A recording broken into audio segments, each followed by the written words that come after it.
Bueno, sí, se oye, ¿no? Se oye. Pues muchísimas gracias a todos. Yo iré subiendo y bajando porque nos hemos quedado pequeños con esta mesa y sentarme aquí sería entorpecer, así que me vais a ver subir y bajar. Faltan algunos compañeros y compañeras al acto, pero sí que es verdad que se está realizando también hoy un acto homenaje a una compañera que se jubila y se irán incorporando poquito a poco los diferentes compañeros y compañeras que están en el acto. Vale, pero sí es verdad que por las horas vamos a empezar, llevamos todos prisa, vamos a intentar ser muy puntuales. Me han dado permiso para ser bastante prusianos con el tiempo. os iré avisando, os haré de señas, de cortar, ¿de acuerdo? Y si eso, por eso, como intentamos ser prusianos, pues yo también voy a intentar ser prusiana y directamente voy a decir muy pocas cosas, ¿no? Simplemente que para mí es un placer estar en esta mesa con estos ponentes tan ilustres, ¿no? En el sentido de que nos vienen a hablar. Yo creo que es una mesa que nos va a hablar mucho de los empleos del futuro y que para nosotros es tan importante porque tenemos que visualizarlo, ¿no? Tenemos que visualizar cuáles son esos empleos del futuro, tenemos que saber. Ahora mismo y además en esta época de crisis, ¿no? Es muy difícil también saber por dónde van a ir los mercados y cuál va a ser el futuro, pero sí que es verdad que en Europa lo que tenemos muy claro, y dejarme que diga, tiene que ser un futuro sostenible y verde, porque es ante todo eso, ¿no? Aunque veamos que el horizonte con la crisis, con esta guerra que hay cerca de Europa, sí que es verdad que a lo mejor estamos dando algunos pequeños retrocesos, que ya iremos hablando también, si puede haber algún retroceso, ¿no? Pero bueno, es un debate que yo creo que también tenemos que poner y que tenemos que abrir, pero sí que es verdad que el futuro solamente para UGT, la única forma de haber un futuro laboral es sostenible, no tiene otra cabida. Y sin más, voy a pasar a presentar a José Antonio Gallardo Cubero. Es director de Relaciones Laborales de España y Portugal, Precero, miembro de la Real Academia de Jurisprudencia y Legislación de España, licenciado en Derecho por la Universidad Complutense de Madrid, máster en Derecho Privado por el Ilustre Colegio de Abogados de Madrid, posgrado superior avanzado en Relaciones Laborales por el Instituto de Empresa y posgrado en Gestión Directiva por el Instituto de Empresa, letrado ejerciente desde el año 1999 perteneciente al Ilustre Colegio de Abogados de Madrid, letrado acreditado y reconocido por el Consejo de la Abogacía de Europa con sede en Bruselas, miembro de la European Employment Lawyer Association con sede en Stuttgart y de la Sociedad Académica Española del Derecho de la Seguridad, árbitro de la Corte de Arbitraje del Ilustre Colegio de Abogados de Madrid y mediador en la Fundación Estatal para la Formación en el Empleo, y durante el desarrollo de su carrera profesional ha representado entidades y grupos nacionales y multinacionales de primer nivel como Repsol, YPF, Altadis, Logística, Grupo BIS, Starbucks Café, Carrefour, Vitaldent, Neulen. Disculparme si hago un pequeño resumen de vuestros currículos, que es muy extenso, que lo haré de todos, pero muchísimas gracias. Gracias.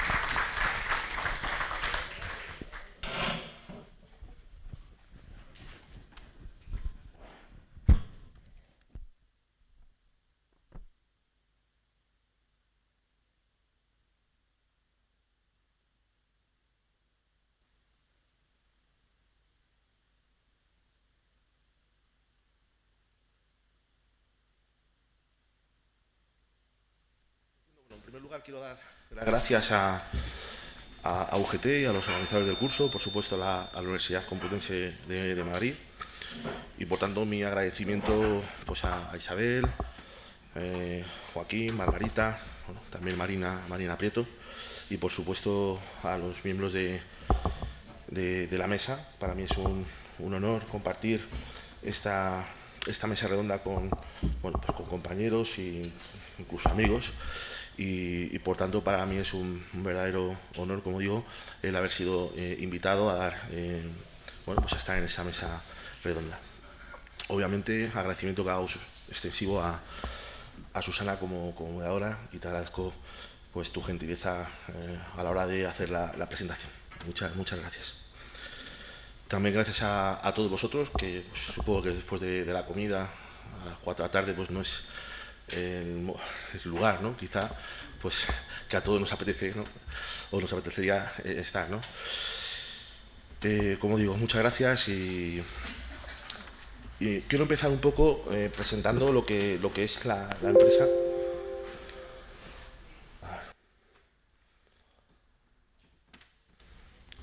Nosotros pertenecemos a Precero. Precero pertenece al grupo alemán Schwarz. Somos, después de la venta que produjo Ferrovial en la parte de medio ambiente de servicios, pues somos un poco esa escisión.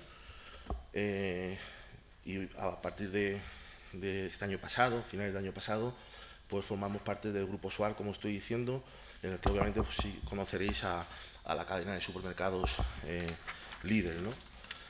Como indico ahí, el grupo Schwarz pues, está presente en 33 países, tiene como 13.000 tiendas, somos 550.000 empleados a nivel mundial y tenemos presencia en 33 países. Como digo, venimos de la parte de donde venimos, de la parte de medio ambiente de Ferrovial Servicios y bueno, pues el grupo donde estamos ahora es como 10 veces lo que era Ferrovial. Ferrovial no servicios, sino en toda su extensión. Quiero hacer un poco esta presentación inicial de dónde venimos, pues para si alguno no conocía de alguna manera pues nuestra empresa, nuestra marca, de cómo operamos en el tráfico mercantil, pues que lo pudiera ubicar. Nos dedicamos al medio ambiente y en el medio ambiente pues obviamente llevamos todas las actividades relativas a la gestión del mismo.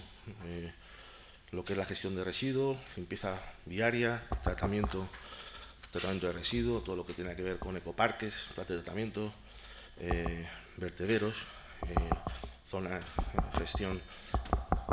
gestión de zonas verdes, todo lo que tiene que ver con el medio ambiente, pues a eso nos dedicamos. Y también hay una parte del sector energético a través de energía pues renovable, que a través del residuo pues podemos generar, ¿no? Por ejemplo, en el parque que tenemos tecnológico en Valdevin Gómez, aquí en Madrid, pues es la única planta en España que produce biometano a partir de biogás procedente, como decía, de residuos municipales. Y estamos dando esa energía a 35.000 hogares.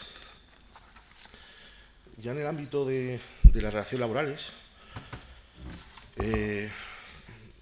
tenemos una plantilla en torno a 17.500 empleados en España y Portugal. Estamos gestionando más de 250 convenios colectivos y tenemos más de 800 representantes legales de los trabajadores.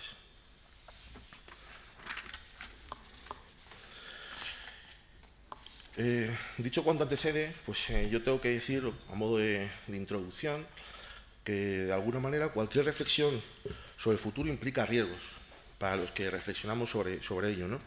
Al mismo tiempo, dicha reflexión, en nuestro caso, sobre el futuro del empleo, pues es ayudar a construirlo. El futuro y tecnología constituyen realidades indisolubles. Siempre han ido de la mano.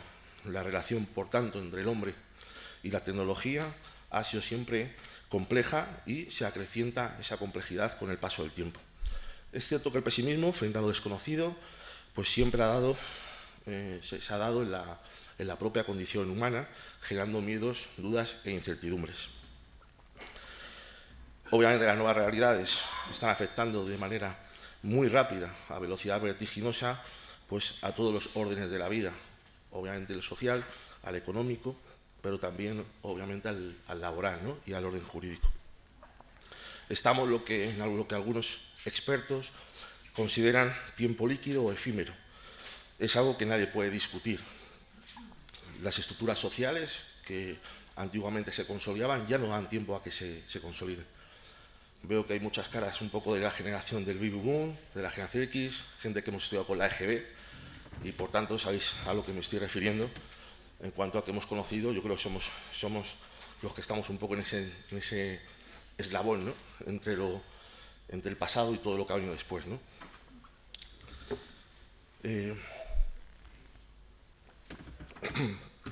Nosotros fuimos los primeros que conocimos los teléfonos móviles, ¿no? Los routers, estos que hacían un ruido infernal.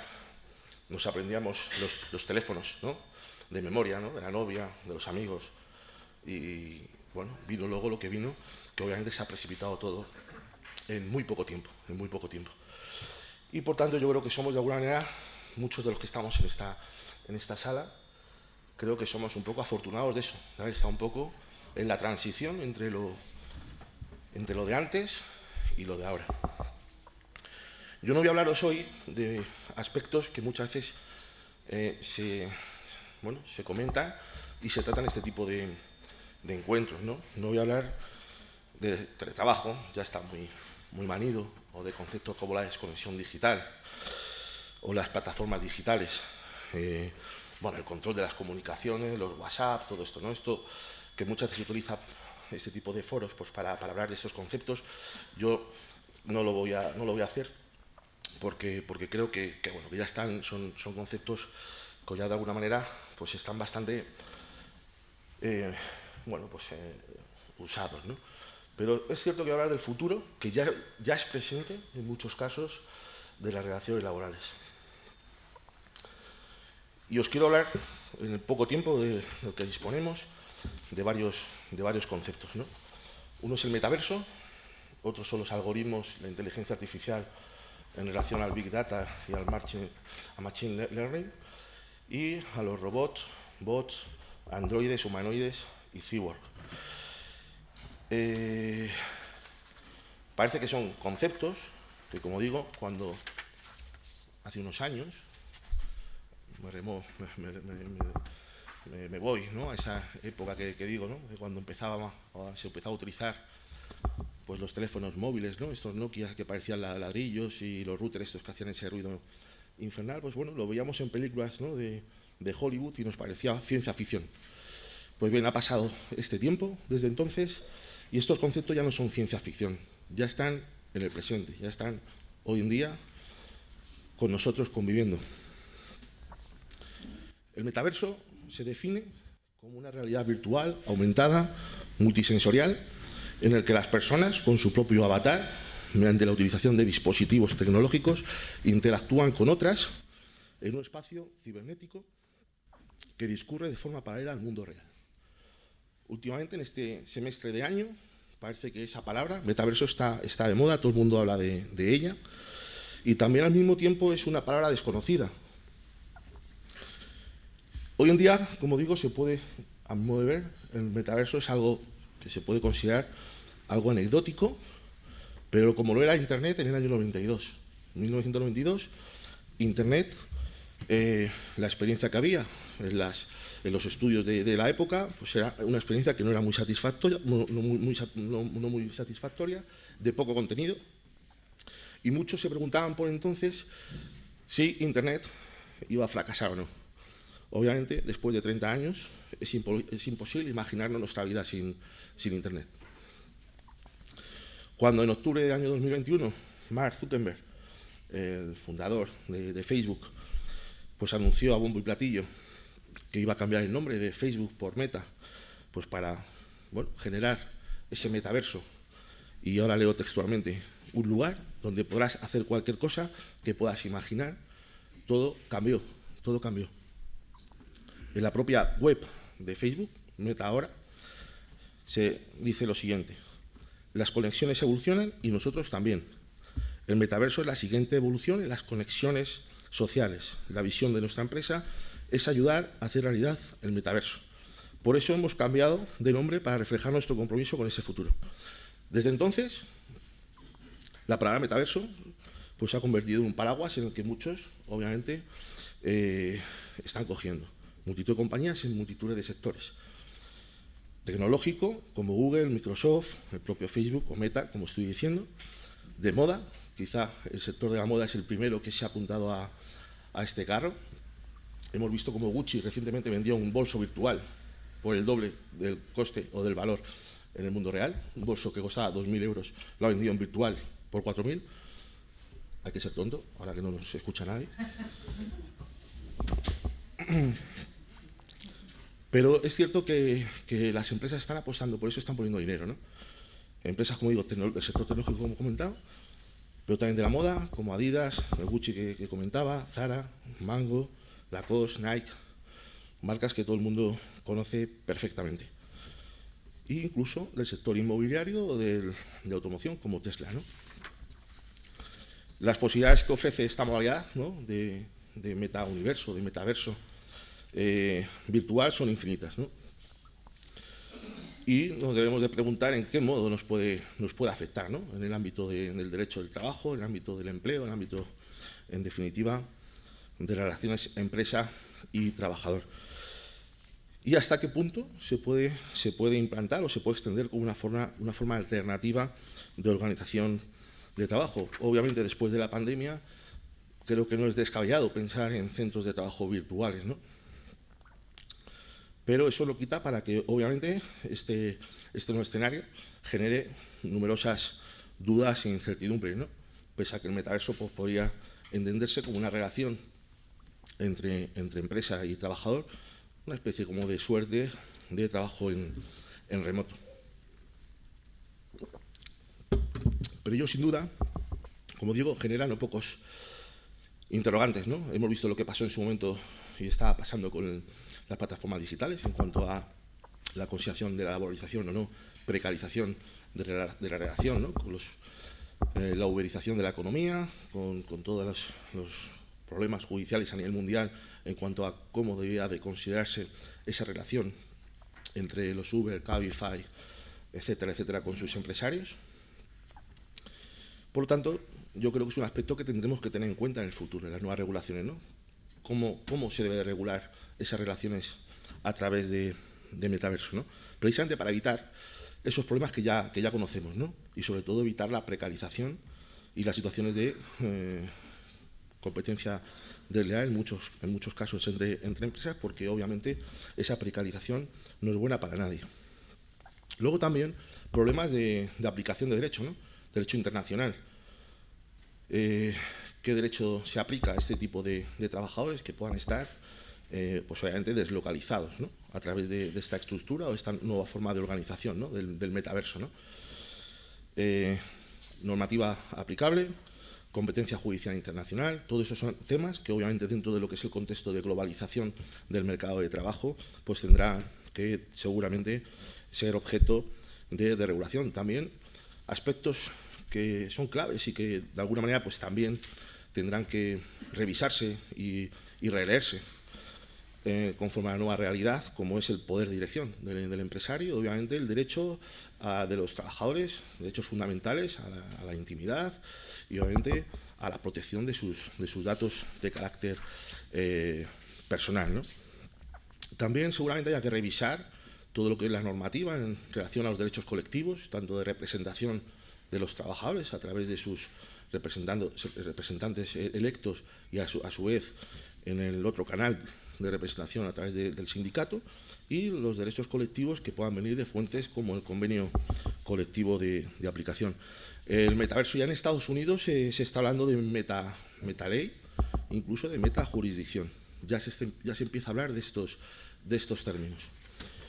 Con lo cual, de alguna manera, yo creo que esto ya nos debe de poner, esta situación en la que uno pone ahora metaverso en Google y aparecen un montón de entradas, pues que es algo que parece que es imparable, como lo fue Internet en el año 92, como decía. El segundo concepto, es el de los algoritmos, inteligencia artificial, Big Data y bueno, pues el aprendizaje de las propias máquinas, ¿no? Automatizar procesos suele ser un objetivo empresarial motivado por diversas razones, como obviamente pues evitar errores en procesos manuales, reducir tareas repetitivas, bueno, no consumir recursos en tareas masivas, ¿no? La tecnología de última generación permite recopilar cantidades ingentes de datos a través obviamente del Big Data, y estos datos son integrados en sofisticados algoritmos y mediante sistemas de aprendizaje automático, pues las personas pueden ser objeto de decisiones que han tomado la propia inteligencia artificial o los algoritmos, ¿no? Bueno, esto digo que ya es un concepto que está con nosotros, porque se están tomando ya decisiones por los algoritmos y la inteligencia artificial en muchos procesos, como son ascensos, promociones, control de la productividad, control del absentismo y también incluso en despidos. hay alguna sentencia que ya habla de ello. Hay alguna sentencia que habla de ello. Por tanto, ya es una situación que está con nosotros, como digo. Pero también para situaciones que obviamente que también son ventajosas, como es la protección de la seguridad de los trabajadores, ¿no? También se está utilizando en materia de prevención de riesgos laborales estos sistemas que desde luego son eficientes y ágiles de cara a, de alguna manera, minimizar y mitigar obviamente esos riesgos que se producen en el trabajo. La opacidad con la que en muchos casos se ha actuado por algunas empresas a la hora de utilizar estos algoritmos pues ha sido tratada incluso por el Tribunal Supremo en sentencia de 25 de septiembre del año 2020 y al hilo de lo que son las relaciones laborales en plataformas digitales. Eso a su vez dio lugar a una modificación a través de la ley conocida, la ley Riders, en el que se metió por primera vez en el ordenamiento jurídico español pues, la obligatoriedad de las empresas de facilitar a los comités de empresa, representante legal de los trabajadores, cierta información en relación a los algoritmos. Me quedan 4 minutos. Vale. ¿Con descuento o sin descuento? Con descuento. Sí. Lo habéis contado ya, ¿eh? Vale. Bueno, pues parece que confiar, ¿no?, en los algoritmos pues no parece una idea mala, ¿no? Yo creo que al final pues se puede ver, ¿no?, como algo objetivo si se trata perfectamente y que es como debiera de utilizarse este tipo de herramientas digitales, ¿no? Y también, cómo no, es decir, por su objetividad, ¿no?, de cara, y lo tengo que decir así, puede ser si se utiliza como es debido y convenientemente, puede ser una herramienta poderosa para combatir desigualdades, promociones, ascensos, retribuciones de las mujeres en el ámbito laboral, ¿no? Creo que puede ser una herramienta muy poderosa si se utiliza, como digo, de manera eficiente y eficaz. Buena prueba de que todo esto es así, el otro día, el 11 de junio, el Ministerio de Trabajo publicaba una guía sobre algoritmos. Yo os invito a todos a leerla porque explica qué es un algoritmo, bueno, de qué manera las empresas pueden hacer uso de la misma, pero como digo, tiene carácter de guía y no carácter normativo. Y en esa guía, pues si la leéis, vais a ver que de alguna manera pues, aconseja que las empresas pues, con carácter previo pues, informen a trabajadores y los representantes de los mismos pues, de manera clara y significativa sobre su uso, funcionamiento, el grado de intervención humana a la hora de la adopción de decisiones. Bueno, no me quiero enrollar con esto para no de alguna manera pues, aprovechar los 4 minutos estos que quedan, ¿no? El artículo 64, como digo, que se modificó, habla de los derechos del comité de empresa, ser informado por la empresa de los parámetros, reglas e instrucciones en los que se basan los algoritmos o sistemas de inteligencia artificial que puedan afectar a la toma de decisiones. Y yo creo que es bueno, ¿no? Pero no obstante creo que es un poco cicatera la norma, ¿no? Porque de alguna manera pues tampoco habla de qué tipo de algoritmos o inteligencia artificial se refiere, cómo, cuándo y a quién se ha de informar. ¿Qué ocurre cuando no hay representación legal de los trabajadores, ¿no? ¿Qué ocurre? ¿Cómo se informa? Bueno, y luego también quería hacer alusión, yo creo que es una directiva bastante importante de la Unión Europea, de 20 de junio de 2019, que habla sobre las condiciones laborales transparentes y previsibles en la Unión Europea. Bueno, más allá de todo esto, ¿estamos listos para que nuestros jefes y nuestros compañeros sean algoritmos? No sé, es una pregunta que seguramente es difícil de responder, pero que seguramente todos en algún momento deberíamos de hacérnosla, ¿no? En todo caso, desconfiar de los algoritmos en la relación laboral no parece que sea razonable, salvo que de los mismos se desplieguen sesgos, prejuicios o taras de quien los programan, ¿no? Por último, también quería hablaros, aunque sea rápidamente, de los robots, de los bots, androides, humanoides y cyborg, ¿no? No sé si sabemos o somos capaces de diferenciar un poco la diferenciación en esta clasificación. Pues al final el robot es una máquina o ingenio electrónico programable que es capaz de manipular objetos y realizar diversas operaciones, puede tener forma o no humana. El bot es un programa que imita el comportamiento humano. El androide es un autómata que tiene figura humana. El humanoide tiene forma y característica ya del ser humano. Y bueno, los cyborgs son seres con materia viva y dispositivos electrónicos, ¿no? Todos, pues bueno, ves estos brazos articulados de gente que a lo mejor tiene amputada un brazo o tiene alguna discapacidad de tipo que ya está la ingeniería y las tecnologías entrando en ese campo, y creo que es un campo muy interesante a explorar, ¿no? Se está hablando en este ámbito, pues se habla de muchos conceptos, ¿no? Como la renta básica universal, la reducción de jornada de trabajo, las altas en seguridad social de los robots y todo esto que estoy comentando, y sobre todo del impacto que tendrá el empleo y cómo lo transformará, ¿no? Hemos visto que las plataformas digitales han cambiado una forma de empleo por otra, ¿no? Y por tanto yo creo que al final la regulación debería ser necesaria, como digo, pues para regular estas nuevas realidades complejas que se van a dar.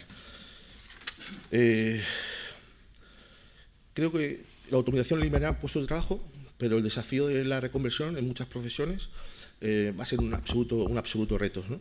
Unos empleos, como digo, serán sustituidos por otros. Yo creo que hay que impulsar en profundidad un sistema de formación para el empleo en España para conseguir que se adapte a las necesidades de este entorno de la era digital, ¿no? Y en ese sentido, pues yo no dejo de repetir en los foros en los que participo, parecidos a este, en que en esa formación es crucial el fomento e impulso de que las mujeres apuesten por carreras STEM, de ciencia, tecnología, ingeniería y matemáticas. Es fundamental que la sociedad, que la administración, que todos intentemos remar para impulsar y fomentar en las mujeres, desde que son pequeñas, que apuesten por estas vías que parece que a día de hoy no les resultan muy atractivas, ¿no? Es importante que instituciones y gobiernos se comprometan en fomentar la igualdad desde edades tempranas, como digo. Y luego parece que cuando hablamos de robots, lo primero que nos viene un poco es considerarlos intrusos, ¿no? Incluso enemigos de los humanos, ¿no? Pero nada más lejos de la realidad. Estos dispositivos están contribuyendo en muchos casos a mejorar la vida de las personas. Hay que traer a colación, bajo mi punto de vista, su eficacia en tareas de apoyo a personas con discapacidad, a personas mayores y a la rehabilitación de pacientes con lesiones y patologías crónicas. También, a mi modo de ver, las nuevas tecnologías pueden ayudar y ayudarán en sus avances a las empresas y a las personas con discapacidad en el establecimiento de ajustes razonables, que ya viene como concepto. Ajuste razonable viene en la propia directiva comunitaria y también en la ley de discapacidad del año 2013. Creo que puede ser muy interesante todo lo que pueda aportar las nuevas tecnologías al ámbito de la discapacidad. Y voy a pasar rápidamente, me pedí un poco los organizadores del curso que fuera práctico, que pusiera algún ejemplo de nuestra empresa en los que estas cosas que hemos hablado, pues de alguna manera están presentes. Voy muy rápido. Por ejemplo, ya hemos implantado en limpieza viaria, hemos implantado ya robots de limpieza en algunos servicios, como este que presento ahí. También contenedores de basura, de residuos, que ya están sometidos a procesos de Big Data y digitalización para conocer la utilización por parte de los usuarios, de todos nosotros. También en los vehículos de recolectores de basura, baldeadoras, limpieza viaria de las calles, con sistemas que permiten eliminar emisiones de CO2 y contaminantes, incluso también todo el tema de acústico, ¿no?, en las ciudades. También plataformas digitales para lo que es la gestión más eficaz y eficiente de rutas, en los trazados de las rutas que hacemos de recogida de residuos de todo tipo.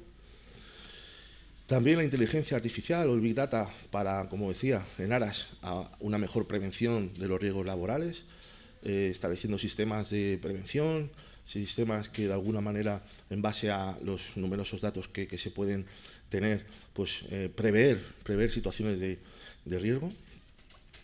También somos pioneros un poco en la aplicación de la inteligencia artificial, la sensorización en plantas de tratamiento. Gracias a robótica, pues hemos conseguido de alguna manera pues aumentar, ¿no?, más un 10% la tasa de recuperación de materiales, ¿no? Todo en pro, obviamente, de la economía verde, de la economía circular, del que intentamos hacer un poco bandera en nuestra empresa, ¿no? La realidad virtual y aumentada, la inteligencia artificial, también en plantas de tratamiento y nuevos desarrollos que también nos están dando lugar a optimización de procesos en las plantas, ¿no? Yo concluyo, porque ya creo que estoy un poco fuera de tiempo, ¿no?, pues con algunas reflexiones. Yo creo que son muchos los desafíos que tenemos todos, como decía antes, para todos. Yo creo que tenemos que adaptarnos a las nuevas necesidades, a los nuevos acontecimientos. Todavía todo esto, algunas cosas de esto que hemos visto el mundo meta es un poco incipiente, pero va a estar ahí, a la vuelta de la esquina. Todos debemos adaptarnos al nuevo, esperemos, a un nuevo marco normativo que surja de todo esto.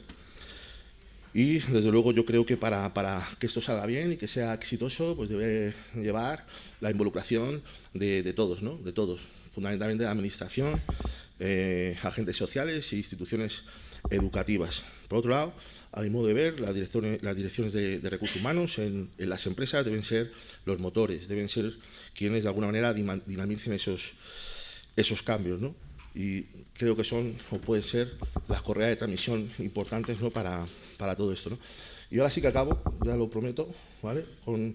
Bueno, pues me gusta poner esto aquí porque no sé si las máquinas terminarán dominando el mundo. Lo que sí tengo claro es que mi impresora en la vida será uno de los líderes, ¿no?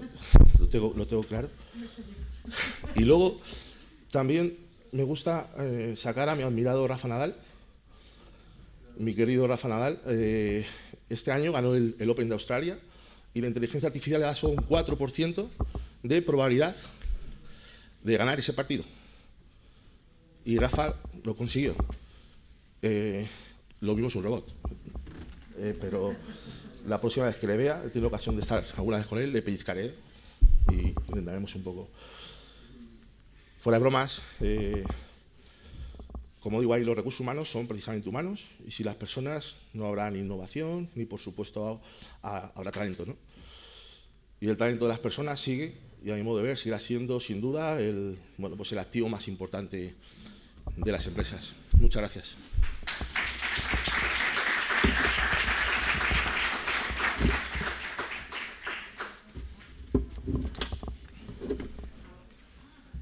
Vale.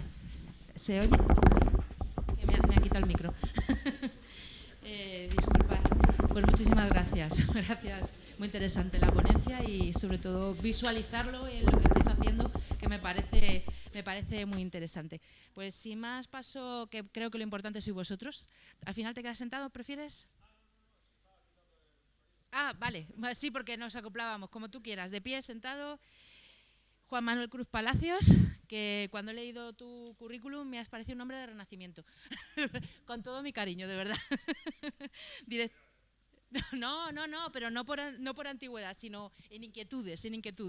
Director de Relaciones Laborales, Prevención de Riesgos Laborales y Sostenibilidad de Acciona. Ha dedicado sus últimos 18 años a trabajar para Acciona como director de distintos departamentos relacionados con los recursos humanos.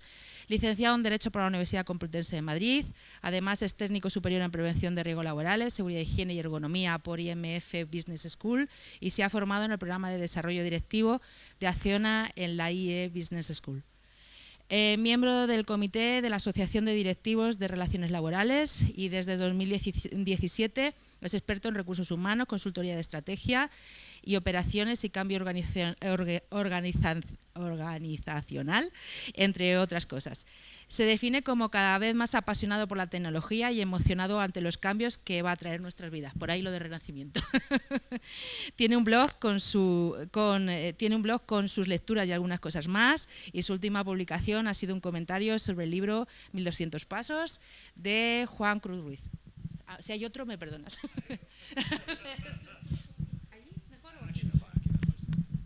Bueno, buenas tardes a todos. La verdad es que no sé cuántos años llevo viniendo a este foro, pero siempre me pasa un poco lo mismo, ¿no? O sea, yo vengo, ¿qué cuento? Lo de Acciona y tal, no. Yo creo que este es un foro de reflexión, este es un foro de debate, este es un foro de discusión.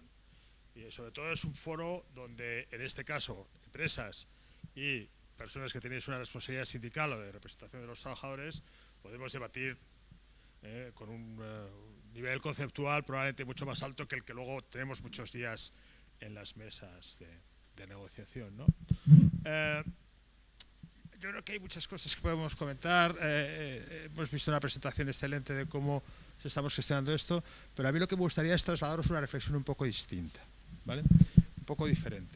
¿Por qué? Porque en esa especie de interés que tengo por cómo evoluciona el mundo, y yo creo que es un interés absolutamente legítimo y valioso, lo primero de todo es deciros que yo no sé por qué soy abogado, yo no sé por qué soy directivo, porque a mí lo que me gusta es el mundo del espectáculo.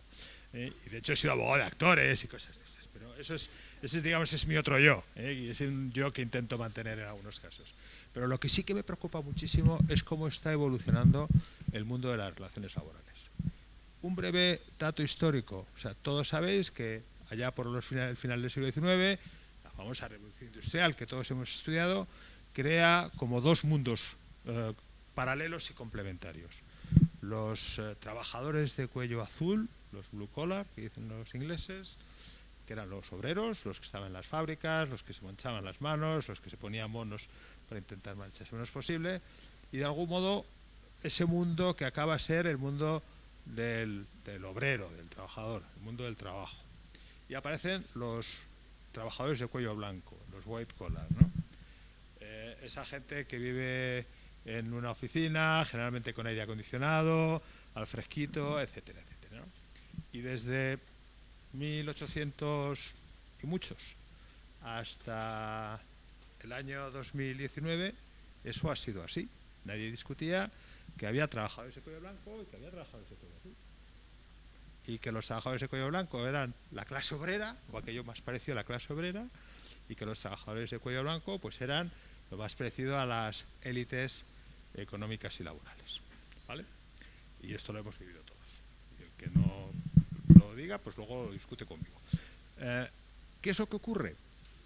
Que curiosamente en los países que más han evolucionado económicamente, ya antes del impacto de la pandemia se estaba empezando a producir una segunda revolución. Y esa segunda revolución supone dos cuestiones. Primero, que aparece una especie de clase intermedia, ¿vale?, que son los trabajadores del polo. No hay una definición en inglés, pero serían los t-shirts, en todo caso, los trabajadores de la camiseta, que son trabajadores hipercualificados que no persiguen, aunque los tienen, en muchos casos mucho más, todos esos privilegios del el despacho, el coche y todo ese tipo de cosas, pero que por otro lado tienen un altísimo nivel de cualificación y sin embargo en su actividad diaria están mucho más cerca de la clase obrera, del blue collar, que del trabajador de oficina. Son los programadores, toda esta gente que entra en el mundo de las nuevas tecnologías, ¿no? Y ahí se crea una especie de clase intermedia muy interesante, con unos niveles también económicos muy elevados en la mayoría de los países y sobre todo con un potencial de empleo, de empleabilidad enorme. Y además, realmente ellos empiezan a hacer un cierto cambio en los modelos de relaciones empresa-trabajador. ¿Por qué? Porque el modelo de trabajadores de cuello blanco, trabajadores de cuello azul, había evolucionado a una situación en la que básicamente los sindicatos de clase solamente estaban en el entorno de los trabajadores de cuello azul, mientras que los trabajadores de cuello blanco o no estaban sindicalizados o estaban en sindicatos, digamos si queréis, más corporativos, por entendernos, ¿vale? Pues palabras para calificar esos sindicatos. Estos trabajadores, en principio, parece que no están muy sindicalizados o no tienen mucha sindicalización, pero sí que es verdad que generan unos cuerpos y generan una relación interna, unas redes internas verdaderamente muy potentes.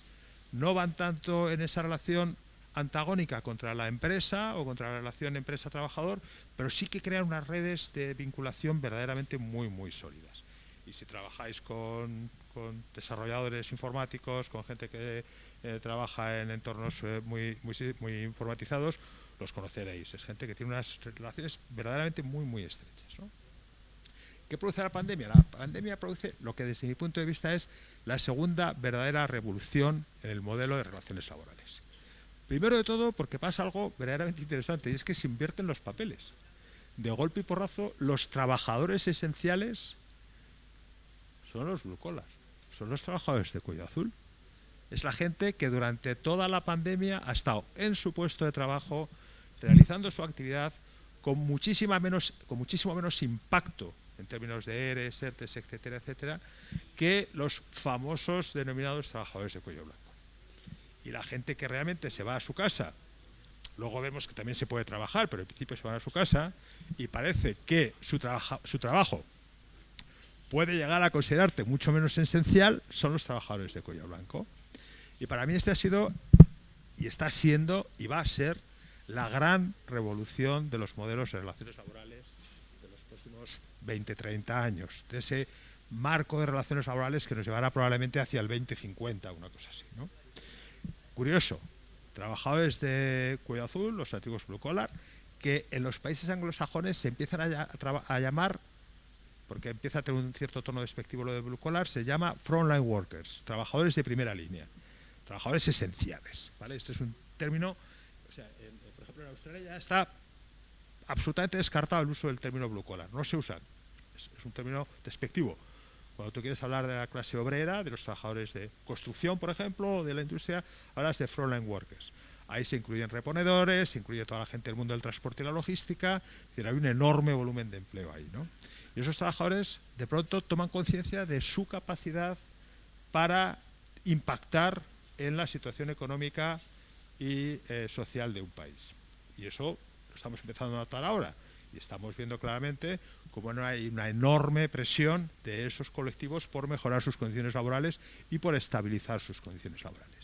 Y sin embargo, los trabajadores que hasta ahora eran mucho más privilegiados, esos trabajadores de cuello blanco, esas personas trabajadoras de cuello blanco, yo creo honestamente que no hemos medido o no han medido muy bien su capacidad de impacto en la economía y en el mundo de relaciones laborales. Porque esa pelea que ahora es muy, muy relevante del teletrabajo, yo creo que al final va a llevar a que cada vez más las empresas consideren que esos trabajos, digamos que no son tan esenciales por lo menos, o que el modelo clásico de organización de tener ya todas las personas trabajadoras que se dedican a cuentas a pagar, a elaboración de nóminas, a esas actividades básicamente administrativas, banca, 150.000 empleos destruidos en 6 meses.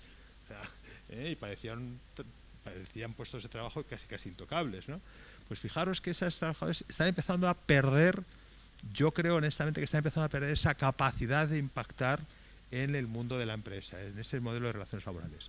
Para mí va a ser verdaderamente interesante y pienso estar muy atento, de hecho estoy empezando a dar vueltas a escribir cosas, cómo se van a cambiar o cómo se van a reconfigurar las relaciones laborales de esas personas trabajadoras de cuello blanco o de esas personas que históricamente, entre otras cosas, eran las que ostentaban las mejores condiciones laborales de la empresa. Yo creo que ahí se va a producir un cambio verdaderamente muy radical. Os conmino, os pido, os ruego que estéis muy atentos a este movimiento, porque yo creo que en el mundo de las relaciones laborales entre empresas y trabajadores aquí se van a producir cambios radicales. Y vamos a ver cómo efectivamente esos trabajadores esenciales, utilizo el término trabajadores porque si no voy a estar todo el rato diciendo personas trabajadoras y trabajadores, pero entendedme por supuesto en el sentido más neutro o más inclusivo de la palabra, ¿eh? Esas personas que hasta ahora, digamos, que ostentaban esas posiciones, digamos, socialmente menos valoradas, esas personas trabajadoras de cuello azul, van a tomar una posición mucho más relevante. En esos países más avanzados, en esos países anglosajones, y si habéis tenido oportunidad, y si tenéis la oportunidad, miradlo bien, léase Canadá, léase Australia, Estados Unidos ya no, porque Estados Unidos yo creo que está en un proceso muy extraño desde el punto de vista de relaciones laborales, pero por ejemplo en los países nórdicos empieza a haber una recuperación del orgullo de pertenecer a la clase obrera. Y ves a la hora de finalización de las jornadas laborales como las trabajadoras y trabajadores que salen de esos puestos de trabajadores de primera línea, de esos trabajadores esenciales, salen a tomarse una cerveza o a tomarse un café o lo que sea, vestidos con sus uniformes de trabajo, con sus EPIs.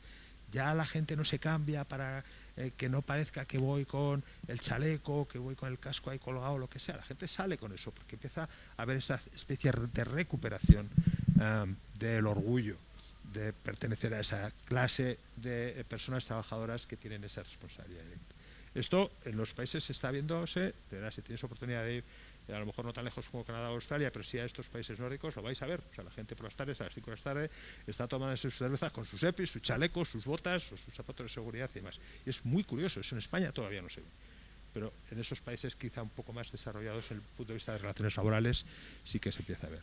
Y sin embargo, las personas que están empezando a tener ese trabajo en casa, que efectivamente te permite unas condiciones de conciliación infinitamente mejores, yo creo honestamente que empiezan a tener mayores dificultades a la hora de configurar sus condiciones laborales o de mejorar sus condiciones laborales. Y de ahí a la uberización o al trabajo de plataforma de muchos de esos trabajos de cualificaciones básicas, yo creo que queda un paso. De hecho, ya hay algunas profesiones, incluso algunas profesiones cualificadas, como pueden ser los abogados, en el que una parte muy importante de las abogadas y abogados ya están trabajando en puro entorno de plataforma. No hay poquísimas diferencias. Y no quiero, bueno, voy a utilizar marcas que todos conocéis, pero entendedme que no quiero en ningún caso cuestionar ese modelo. Pero hay muchísimas personas que están trabajando en plataformas de abogados y muchas, las legalitas, etcétera, etcétera, que yo no sé muy bien la diferencia que hay entre la relación laboral entre un legalitas y un Uber. Honestamente, creo que no la hay. Es que es prácticamente lo mismo, por no decir exactamente lo mismo. La única diferencia es que la persona que está conduciendo un vehículo, pues probablemente tenga unas condiciones, una cualificación mucho más básica y unas condiciones económicas, no sé si mucho mejores o peores, y evidentemente la abogada o abogado que está trabajando en esa plataforma de legalitas, pues puede tener unas condiciones probablemente un poco mejores. Pero el modelo de relaciones laborales y el cómo se van a configurar esas relaciones laborales son exactamente iguales. Algunos datos para terminar, porque sí que quiero ser verdaderamente o dar esa oportunidad a que podamos debatir, que yo creo que he intentado poner encima de la mesa algunas cuestiones curiosas.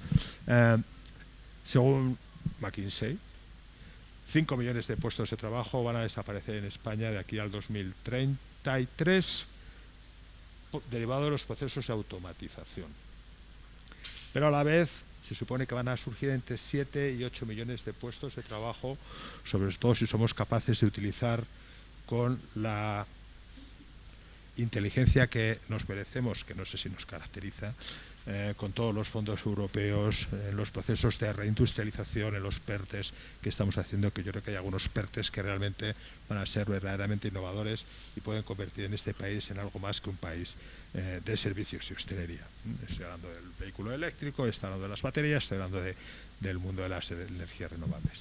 Si esto es así, yo creo que no debemos temer tanto por la pérdida de puestos de trabajo, pero sí que tenemos un impresionante reto de formación, de reciclaje, de recapacitación o de reskilling, como diría probablemente el informe de McKinsey. Yo no lo tengo aquí, pero no, seguro que utiliza el término reskilling, que ahora mismo sé que todo el mundo está utilizando.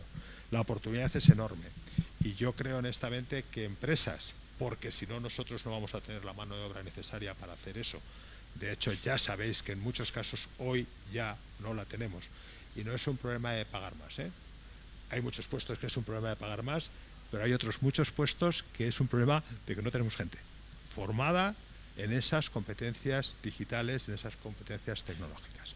Si somos capaces conjuntamente, y ahí sabéis que en caso UGT, por supuesto, en muchos casos, y con los sindicatos de clase, con comisiones UGT, trabajamos en algunas ocasiones, creemos que hay una enorme oportunidad de que en los próximos 5, 6, 7 años se produzca ese doble cambio. Un cambio en el modelo de relaciones laborales, un mayor empoderamiento de esos trabajadores considerados esenciales, una reformulación, y tendremos que ser muy cuidadosos cómo lo hacemos, de esas condiciones laborales y de esas relaciones laborales de los trabajadores que han optado por esos modelos de teletrabajo o trabajos a distancias y en esos modelos de formación. Y termino con un dato que también me resulta muy interesante. Me conocéis y sabéis que me gusta mucho mirar datos. La gran dimisión, ese tema americano que dice, no, la gran dimisión. A ver, señores y señoras, eso no es como nos lo están contando. Hay un enorme volumen de gente que está dejando sus trabajos. Dos colectivos. Gente que gana entre 300, 350 o más $1.000, o sea, estamos hablando de gente con salarios altísimos, que hay muchos, que lo que pasa es que quieren vivir mejor y prefieren irse a vivir a Málaga o a Jaca si te gusta esquiar, y hoy salía la noticia de que Ernst & Young va a abrir un centro de trabajo para 2.000 trabajadores en Málaga. Ninguno de esos va a ganar 25.000 euros, ninguno de ellos va a ganar 25.000 euros, ¿vale? Y vendrá gente de fuera. Y luego, el segundo gran grupo de personas que está dimitiendo, que está dejando sus empleos, es gente que no puede pagar la vivienda o no puede vivir dignamente en las grandes ciudades de Estados Unidos. Y para vivir en una motorhome, en una autocaravana, prefieren irse a medio de Arizona, que te cuesta $2 vivir que intentar vivir en Los Ángeles, donde si no ganas 5 o 6 mil dólares no puedes vivir. Esos son los colectivos de la gran dimisión. No penséis que están dimitiendo trabajadores que ganan entre 80 y 90 mil dólares, que sería un poco el equivalente económico a ganar aquí 35 o 40 mil euros. Esa gente no dimite. Hay rotación, pero no tanta, hay la rotación de siempre. La gran dimisión se está produciendo en esos trabajos muy poco cualificados y en esos trabajos de altísima cualificación y altísima retribución. ¿Vale? Con eso termino. Espero que luego en el debate podamos comentar algunas cuestiones.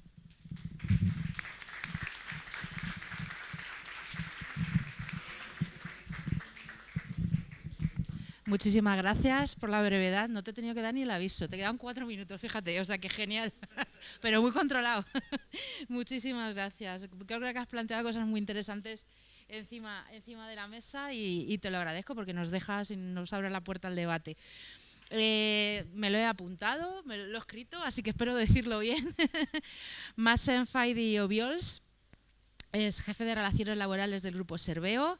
En el ámbito de sus actuales cometidos, el jefe de Relaciones Laborales del Grupo Serveo se incorporó a la compañía en el 2009 con la anterior denominación del grupo como Ferrovial Servicios. Ejerció como responsable de asesoría jurídica laboral en el periodo 2013 a 2020 y como coordinador de zona de 2011 a 2013. También ejerció como asesor laboral para Ferrovial Corporación y Ferrovial S.A. en los años 2020 y 2021. Como abogado cuenta con más de 20 años de experiencia de ejercicio en el ámbito del derecho laboral y derecho administrativo. Ha asesorado en despachos de abogados y con diferentes responsabilidades en diversas empresas, destacando las del Grupo Adecco, además de las indicadas en el ámbito del Grupo Ferrovial. Es licenciado en Derecho por la Universidad Autónoma de Madrid y primer ciclo de doctorado de Ciencia Jurídica. Ejerció como defensor del Universitario Adjunto de la Universidad Autónoma de Madrid durante 3 años. Muchísimas gracias. Gracias. Bueno, antes de nada, dar las gracias a UGT por la invitación, a Susana por la moderación de la mesa, a los asistentes por su presencia. Es un placer estar aquí con todos, también con los ponentes. Yo, sin más prolegómenos, voy a iniciar la presentación. Como veis, el título de la misma es un poco rimbombante, ¿no? La anticipación normativa frente a la obsolescencia tecnológica y legal del trabajo. Bueno, con esto no quiero hacer un análisis profundo técnico de estas cuestiones, simplemente dar unas pinceladas e invitar a la reflexión para que luego pueda surgir un poco de debate en torno a las cuestiones que se van a plantear. ¿A qué me refiero con obsolescencia tecnológica y legal? Pues bueno, ahora mismo estamos en un proceso de transformación tecnológica. Ese proceso de transformación tecnológica va a suponer que determinados colectivos, especialmente trabajadores, empresas y administraciones públicas, en ese proceso se queden atrás, simplemente no lleguen a adaptarse a ese proceso de transformación y como consecuencia del mismo pues se queden obsoletas y fuera de su ámbito, ¿no? De ese mercado laboral o de ese ámbito de atención al público, etc. Entonces, ante ello, lo que yo propongo es invitar un poco a la reflexión sobre que la forma de acometer esa situación es la anticipación normativa. Es decir, en vez de ser reactivos y esperar a que las cosas pasen y luego parchear un poco ahí lo que se puede hacer, pues anticiparnos para marcar nosotros el camino sobre cómo debe evolucionar las relaciones laborales de tal manera que nosotros podamos decidir cómo va a ocurrir. Y aquí hablo tanto de la legislación en general, que siempre será un poco más lenta en su evolución, pero también de la negociación colectiva y principalmente de la negociación colectiva, porque es la que en su ámbito, en el ámbito sectorial particularmente, permite una adaptación más dinámica y más rápida con los agentes sociales a lo que es las necesidades de cada sector y cada empresa, ¿no? Pero cuando hablo de anticipar, evidentemente no hablo de adivinar. Por ejemplo, la tecnología blockchain, que a todos os sonará, no se podía haber regulado antes de que apareciese. Pero sí, una vez que ha aparecido, pues se pueden tomar medidas para que en el ámbito laboral, que la tecnología de blockchain también las tiene, pues pueda tener pues podamos predecir por dónde va a encaminarse y establecer una regulación que de verdad nos ayude pues a marcar ese camino, ¿no? Antes de entrar en harina, eso sí, quería hablar un poco de diferenciar qué posiciones o qué perfiles se consideran, o considero yo que son más que pueden, digamos, estar en esa situación de obsolescencia, ¿no? Yo diferenciaría entre situaciones de los automatizables y no automatizables, ¿no? ¿Qué profesiones automatizables? Pues, por ejemplo, los transportistas, con el tema de la conducción autónoma, los cajeros, con las cajas de autocobro, la contabilidad o los bancos, con la utilización de los bots, que están 24 horas realizando cálculos, el telemarketing con lo que son los chatbots. Hoy en día en cualquier página web que se entra surge un chat y te permite hacer preguntas y que se te contesten esas preguntas. Y luego otras profesiones, también por ejemplo los abogados con el tema de la inteligencia artificial, o incluso los notarios o las notarías, podríamos hablar, ¿no? La tecnología blockchain, que es una de las más disruptivas que han surgido, precisamente, que lo que busca es la descentralización y prescindir de intermediarios. Pues en el ámbito de las notarías, por ejemplo, teniendo en cuenta que la tecnología blockchain permite certificar de manera fidedigna muchas transacciones, pues realmente los notarios ahí se van a ver comprometidos también en esa circunstancia. Destaco un poco el caso de las notarías porque, aunque no son una profesión que tengamos en nuestro punto de mira, sí que a su vez tienen trabajadores a su cargo, y las notarías yo creo que es un caso así un poco que muestra con esa tecnología blockchain que puede aparentemente no ser objeto de esa automatización, pero que realmente sí lo es, ¿no? En este caso, pues prescindiendo de lo que es de los intermediarios, como es un notario en este caso. Luego están los trabajos no automatizables, que eso es más evidente, ¿no? La limpieza, el mantenimiento, lo que es la dependencia, la construcción, la pavimentación de carreteras. Todas estas actividades también pueden tener evoluciones tecnológicas, pero no son evoluciones tecnológicas que vayan a suponer pues una sustitución de mano de obra, ¿no? Entonces, en ese sentido, pues son trabajos que son menos automatizables y corren menos riesgo de acabar en esa obsolescencia que comentaba. También quería comentar cuál es la situación actual en cuanto a esa anticipación normativa desde el punto de vista de la Unión Europea, porque a día de hoy, durante todo el año 2022, nos encontramos con que la Unión Europea está haciendo desarrollos normativos muy importantes precisamente para anticiparse a esos cambios. Por ejemplo, la ley de chips, el reglamento de inteligencia artificial, ley de servicios digitales, directivas de ciberseguridad, mercados digitales, coches autónomos, startups, criptoactivos. Es decir, un montón de cosas se están haciendo ya a nivel de la Unión Europea precisamente para ponerse un poco al nivel del resto, ¿no?, de Estados Unidos, Asia, que si bien no tienen desarrollos normativos muy elaborados, sí que llevan la delantera en esos ámbitos, y lo que intenta la Unión Europea es dar un marco de seguridad jurídica precisamente para anticiparse a esas situaciones y que evidentemente pues podamos tomar ventaja como Unión Europea, ya que en el plano tecnológico no estamos tan en la avanzada, pues por lo menos en el ámbito legislativo y normativo pues que sí se pueda conseguir, ¿no? Otra cuestión que también quería tratar es las tendencias que estamos observando en Serveo en cuanto a los procesos de selección. Ya antes, con la anterior denominación, Ferrovial Servicios, ahora como Serveo, una vez con la nueva denominación, hemos observado determinadas tendencias en los procesos de selección de los perfiles, particularmente los técnicos, ¿no? Por un lado, observamos que hay que ser proactivo en la búsqueda de los perfiles, porque muchas veces ya de los centros de formación salen ya con trabajo. Ya no es una cuestión de ser reactivo y esperar a que se inscriban en la oferta, sino que hay que ir a buscarlos a los centros formativos. También, una vez participan en el proceso de selección, tienen una mayor exigencia, piden más flexibilidad, más teletrabajo, más medidas de conciliación. Por otro lado, en los procesos de selección vemos que tienen poco interés en los mismos. ¿Por qué? Porque tienen mucha oferta de procesos de selección, y en esos procesos de selección pues ellos simplemente pues o bien no están muy pendientes, o quedan pero luego no avisan y no comparecen en el proceso de selección. Bueno, es una situación como que saben que que tienen mucha oferta, y en ese sentido pues simplemente pues no tienen la necesidad de estar tan pendientes. Por otro lado, cuando se les hacen las ofertas, también rechazan esas ofertas porque o bien se les contraoferta por su empresa, o bien consideran que no es suficiente. O una vez se realiza la oferta y están interesados, renegocian esas ofertas, ¿no? Están pidiendo pues más flexibilidad, más salario, más medidas de conciliación. Todo esto, evidentemente, ya pasaba antes, pero ahora la tendencia es a incrementarse todas estas situaciones, mucho más, y particularmente en los perfiles técnicos. Esto, al fin y al cabo, también pues, lo podemos ver en que los títulos ya no son tan importantes, ¿no? Hay trabajadores que no tienen formación de ningún tipo que puedan acreditar, pero como son autodidactas en procesos tecnológicos, programadores, en análisis de datos, etcétera, pues ellos simplemente con su perfil y luego en el proceso o lo que es el periodo de prueba pueden demostrar realmente su capacidad, pero lo cierto es que ya no es tan importante la formación acreditada, sino que ellos tienen una formación autodidacta y pueden participar en el mercado laboral de una manera muy destacada. Todo esto nos evidencia que hay una competencia total por el talento en perfiles técnicos, y ya en los perfiles de IT pues juegan en otra liga, ¿no? Con salarios disparados, con medidas de flexibilidad muy elevadas, y todo evidencia, al fin y al cabo, la escasez de perfiles técnicos y la necesidad de ser ellos conscientes de esa escasez y de la necesidad de hacerse valer en ese sentido, ¿no?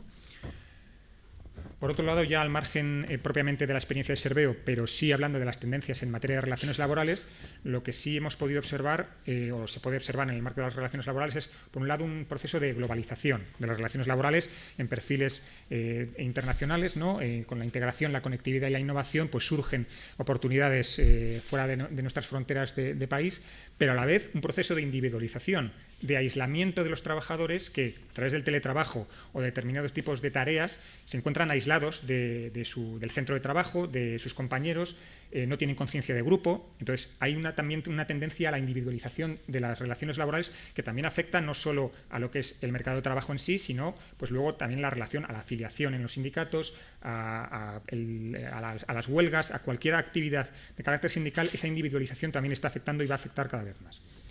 Por otro lado, hay una tecnificación de las relaciones laborales, desde el ámbito técnico-jurídico, pero también desde el ámbito tecnológico. Por ejemplo, con la analítica predictiva de datos para tomar decisiones estratégicas, que se denomina HR Analytics.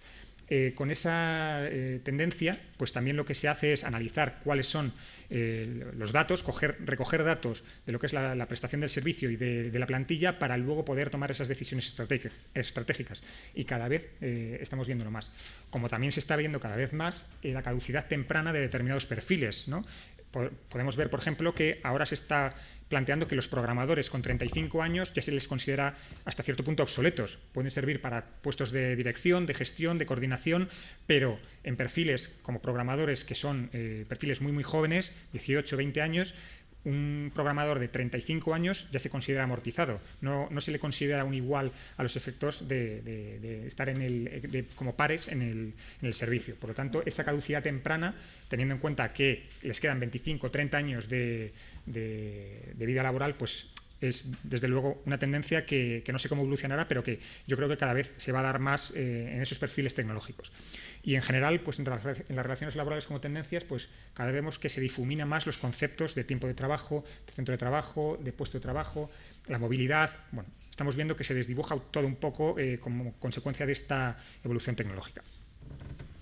Pues bien, dicho esto, ¿de qué estoy hablando yo cuando hablo de anticipación normativa? Bueno, ya lo he explicado, básicamente es que nos anticipemos a los cambios para que en vez de ser reactivos a esos cambios, pues podamos tomar ventaja y marcar el camino que queremos marcar en cuanto a cómo deben o consideramos deben ser las relaciones laborales, ¿no?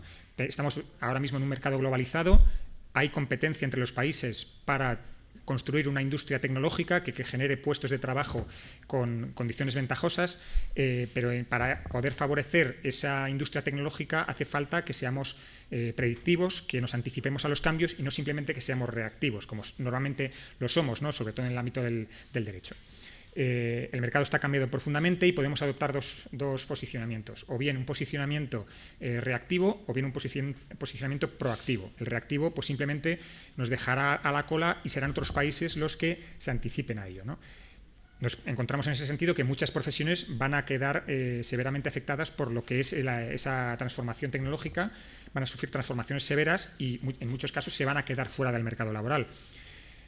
Yo, desde la perspectiva de la generación de empleo, soy de la tendencia tecno-optimista, ¿no? Aquí hay la tecno-pesimista y la tecno-optimista. Yo creo que va a haber generación neta de empleo, en el sentido de que se van a crear más puestos de trabajo con la transformación tecnológica que los destruidos, ya lo has comentado tú antes. Pero bueno, al fin y al cabo hay que favorecer con la normativa y con la anticipación normativa pues esas situaciones. Por otro lado, también nos encontramos la situación de la jubilación de la generación de los baby boomers, ¿no? Sobre todo a partir del 2030 nos vamos a encontrar con que van a abandonar el mercado laboral una gran cantidad de trabajadores que simplemente se jubilan y vamos en principio a una tendencia al pleno empleo. Pero eso no va a pasar, yo creo que no va a pasar en la medida en que nos vamos a encontrar en la paradoja de que, por un lado, vamos a tener una salida de trabajadores, pero por otro lado una demanda de trabajadores en puestos tecnológicos que no podemos atender, ¿no? Y mucha gente que se quede por el camino pues es la que se va a quedar obsoleta en esa situación. Aquí la clave, otra vez, lo repito, es la anticipación normativa, pero particularmente de la negociación colectiva, porque es la negociación colectiva la que está más cerca de las necesidades del sector o de la empresa. Y esto siempre intentando dar una perspectiva de evitar un modelo proteccionista y reactivo. Yo creo que tenemos todos una tendencia a buscar esa reactividad, a ser cautos, a no ser demasiado ir demasiado allá, pero bueno, al fin y al cabo el modelo proteccionista lo que nos va a hacer al fin y al cabo es quedarnos todos un poco obsoletos también en la normativa, ¿no? Legalmente. Pero todo esto lo que significa es al fin y al cabo que va a haber un cambio de modelo, pero ese cambio de modelo no tiene por qué suponer una disminución de los derechos. Precisamente es casi al contrario. A lo mejor con la anticipación normativa se pueden favorecer situaciones en las que los derechos progresen antes de que tengamos que ser reactivos a que ya han pasado algo y lo único que podemos hacer es simplemente darle una solución al caso concreto en el problema que se produce. Llegados a este punto, pues simplemente comentar algunos ejemplos de las cosas que yo creo que nos podemos anticipar. Casi con carácter introductorio mencionaría que debemos evitar los conceptos jurídicos indeterminados y establecer definiciones legales, ¿no? Ya, por ejemplo, en la reforma laboral de diciembre de 2021, pues se hablaba de lo que es los contratos por circunstancias de la producción por situaciones previsibles o imprevisibles. Sin embargo, no hay una definición legal de lo que es previsible o imprevisible, con lo cual tenemos que recurrir al diccionario de la Real Academia para determinar qué es previsible o no es previsible. Y desde luego tomar decisiones en el ámbito de las relaciones laborales con el diccionario en la mano no es bueno, porque lo único que conduce es a la judicialización un poco de las situaciones, con lo cual yo siempre en esa anticipación normativa siempre tendría un poco en el horizonte pues el establecimiento de esas definiciones legales y el evitar los conceptos jurídicos indeterminados. ¿Y en qué ámbitos considero yo que sobre todo hay que actuar desde esa anticipación normativa? Aquí solo voy a poner algunos ejemplos, hay muchísimos más, por tiempo no vamos a poder ver muchos, pero sí, el primero y el más importante yo creo que es la formación. Ya se ha comentado también anteriormente, pero ya no la formación solo en el ámbito ya del trabajo, sino anticipadamente en el sistema educativo. Ahora mismo, ya en el currículo del Ministerio de Educación, nos encontramos con que se introduce el pensamiento computacional, pero nos encontramos precisamente, este es un buen ejemplo, con que hay una brecha entre lo que se tiene que enseñar en los colegios, el pensamiento computacional, los fundamentos de programación, con los conocimientos que tienen los profesores para poder dar esa información, que ahora tienen que empezar a cursar másters o cursos para poder ponerse a ese nivel, cuando esto era previsible. Hace 10, 15 años ya sabíamos que esto iba a pasar y otra vez nos pilla el toro precisamente por ser reactivos, por no tener esa anticipación. Y nos encontramos con que, bueno, pues lo que deberían aprender hoy en día los alumnos, los niños, en cuanto al pensamiento computacional, pues lo van a aprender a trancas y barrancas porque la formación que tienen los profesores es escasa y se tienen que poner al nivel. Y hasta que no lo consigan, los alumnos no conseguirán alcanzar ese nivel y por lo tanto va a haber un gap ahí, un espacio de años que vamos a perder porque no vamos a poder dar una formación suficientemente buena en el ámbito del pensamiento computacional para sus alumnos. En este sentido, sin duda alguna, donde se debe incidir más la anticipación normativa es en el aprendizaje continuo y la formación dual. Eso ya se apuntaba en la reforma, pero hay que ir mucho más allá. También se establece en el Estatuto de los Trabajadores que la formación permanente es un derecho, pero yo creo que también habría que incluir en el artículo 5 como un deber, y más que nunca hoy con esta situación de transformación tecnológica. Y por otro lado, en esa anticipación normativa sí que deberemos tener en cuenta evitar sesgos formativos, ¿no? Evitar que determinados colectivos se vean apartados de lo que es la formación, pues colectivos de mujeres, determinadas categorías, solo porque hay ese sesgo formativo y se forman determinados perfiles en detrimento de otros. Gracias. Otro aspecto importante, la clasificación profesional. Ahí sí que la negociación colectiva va a ser absolutamente crítica en cuanto a su intervención para favorecer ese cambio normativo en relación a la clasificación profesional. Van a desaparecer categorías y grupos con tareas repetitivas y redundantes, va a haber redistribución de funciones y se van a crear nuevas categorías y grupos. También habrá que tomar decisiones en cuanto al concepto de trabajo desde el punto de vista del teletrabajo internacional, porque claro, el teletrabajo a nivel nacional está ya regulado, a nivel europeo, pues más o menos con ciertas normas entre la nacional y las europeas podemos manejarlo, pero el teletrabajo internacional tiene ahí unas lagunas muy importantes. Por ejemplo, un empresario español que quiera contratar en Bangladesh a un trabajador, a un teletrabajador, pues habrá que ver qué legislación, qué cotización y qué fiscalidad se le aplica. Y evidentemente va a ser la de Bangladesh, no va a ser la de aquí. Y eso pues nos genera o nos va a empobrecer como país si no favorecemos desde el punto de vista internacional una regulación que acometa esta situación. Porque además situación de teletrabajo también genera opacidad, ¿no? En muchas situaciones, y lo comentaba yo antes en cuanto a la individualización, pues generan situaciones en las que el trabajador pues no es consciente de que forma parte de un colectivo, no tiene conciencia de grupo, no participa de las actividades sindicales. Entonces se genera esa opacidad y por lo tanto también hay que buscar que ese desarrollo del teletrabajo se haga desde esa perspectiva.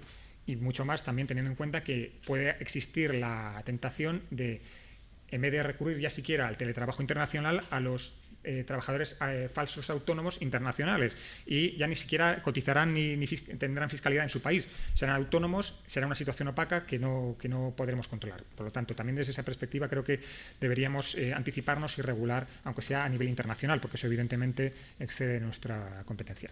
Por otro lado, la sucesión de empresas también habrá que regularla teniendo en cuenta la incidencia que pueden tener los robots, los bots, los elementos inmateriales en la transmisión de la unidad productiva.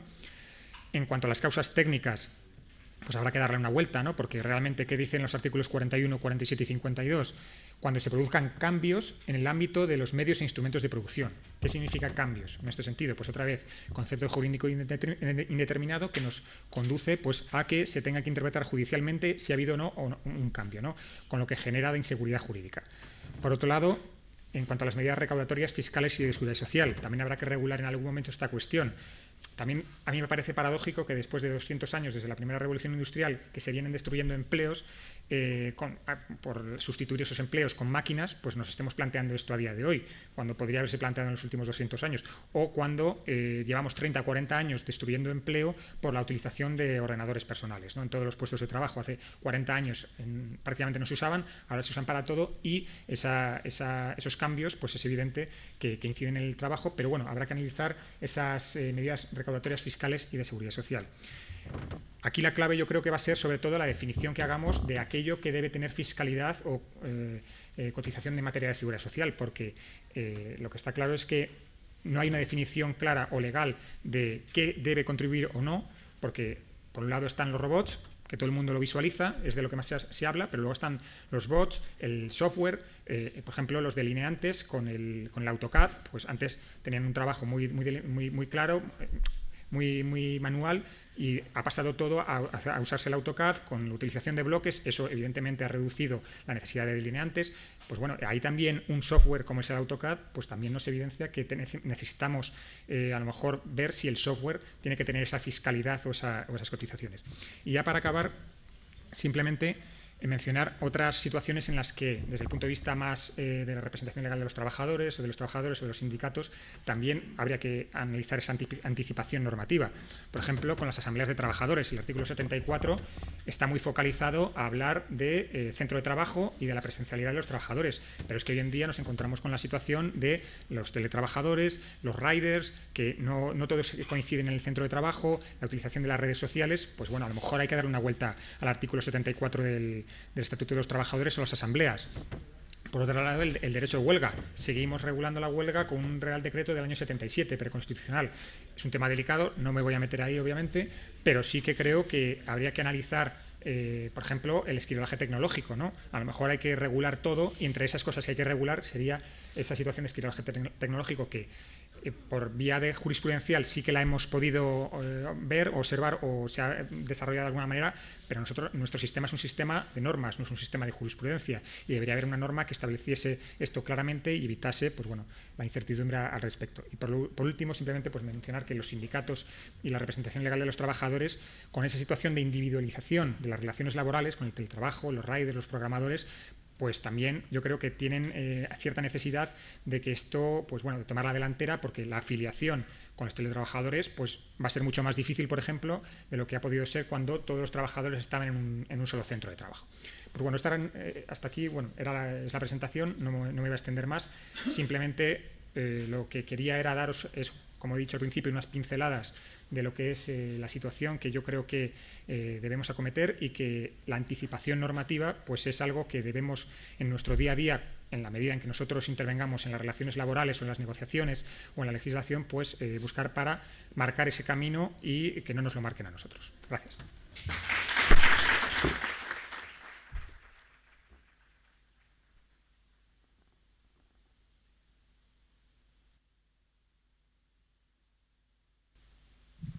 Muchas gracias. Sí, ¿no? Se oye. Soy yo con la mascarilla, que no. Muchísimas gracias. José Luis, sí, te estás preparando. Donde hay confianza, ya estás en tu casa. José Luis de la Cruz Leiva, ya ni te presentaba. José Luis de la Cruz Leiva, licenciado en Ciencias Biológicas de la Universidad Complutense, graduado en Ciencias Políticas y de la Administración Pública de la Universidad Rey Juan Carlos, máster en Medio Ambiente en Dimensiones Humanas y Socioeconómicas de la Universidad Complutense. Desde 1992 desarrolló su carrera profesional analizando e implementando políticas ambientales. Desde el año 2006 hasta su desaparición, de responsable del área de proceso de sostenibilidad en el Observatorio de la Sostenibilidad en España. Actualmente, como responsable del área de sostenibilidad de la Fundación Alternativas, continúa desarrollando estudios y análisis de implementación de políticas de sostenibilidad ambiental y recientemente ha sido nombrado profesor honorífico de investigación de la Universidad de Alcalá. Y por último, compatibiliza su trabajo con las labores de secretario de la Asociación para la Sostenibilidad y el Progreso de las Sociedades.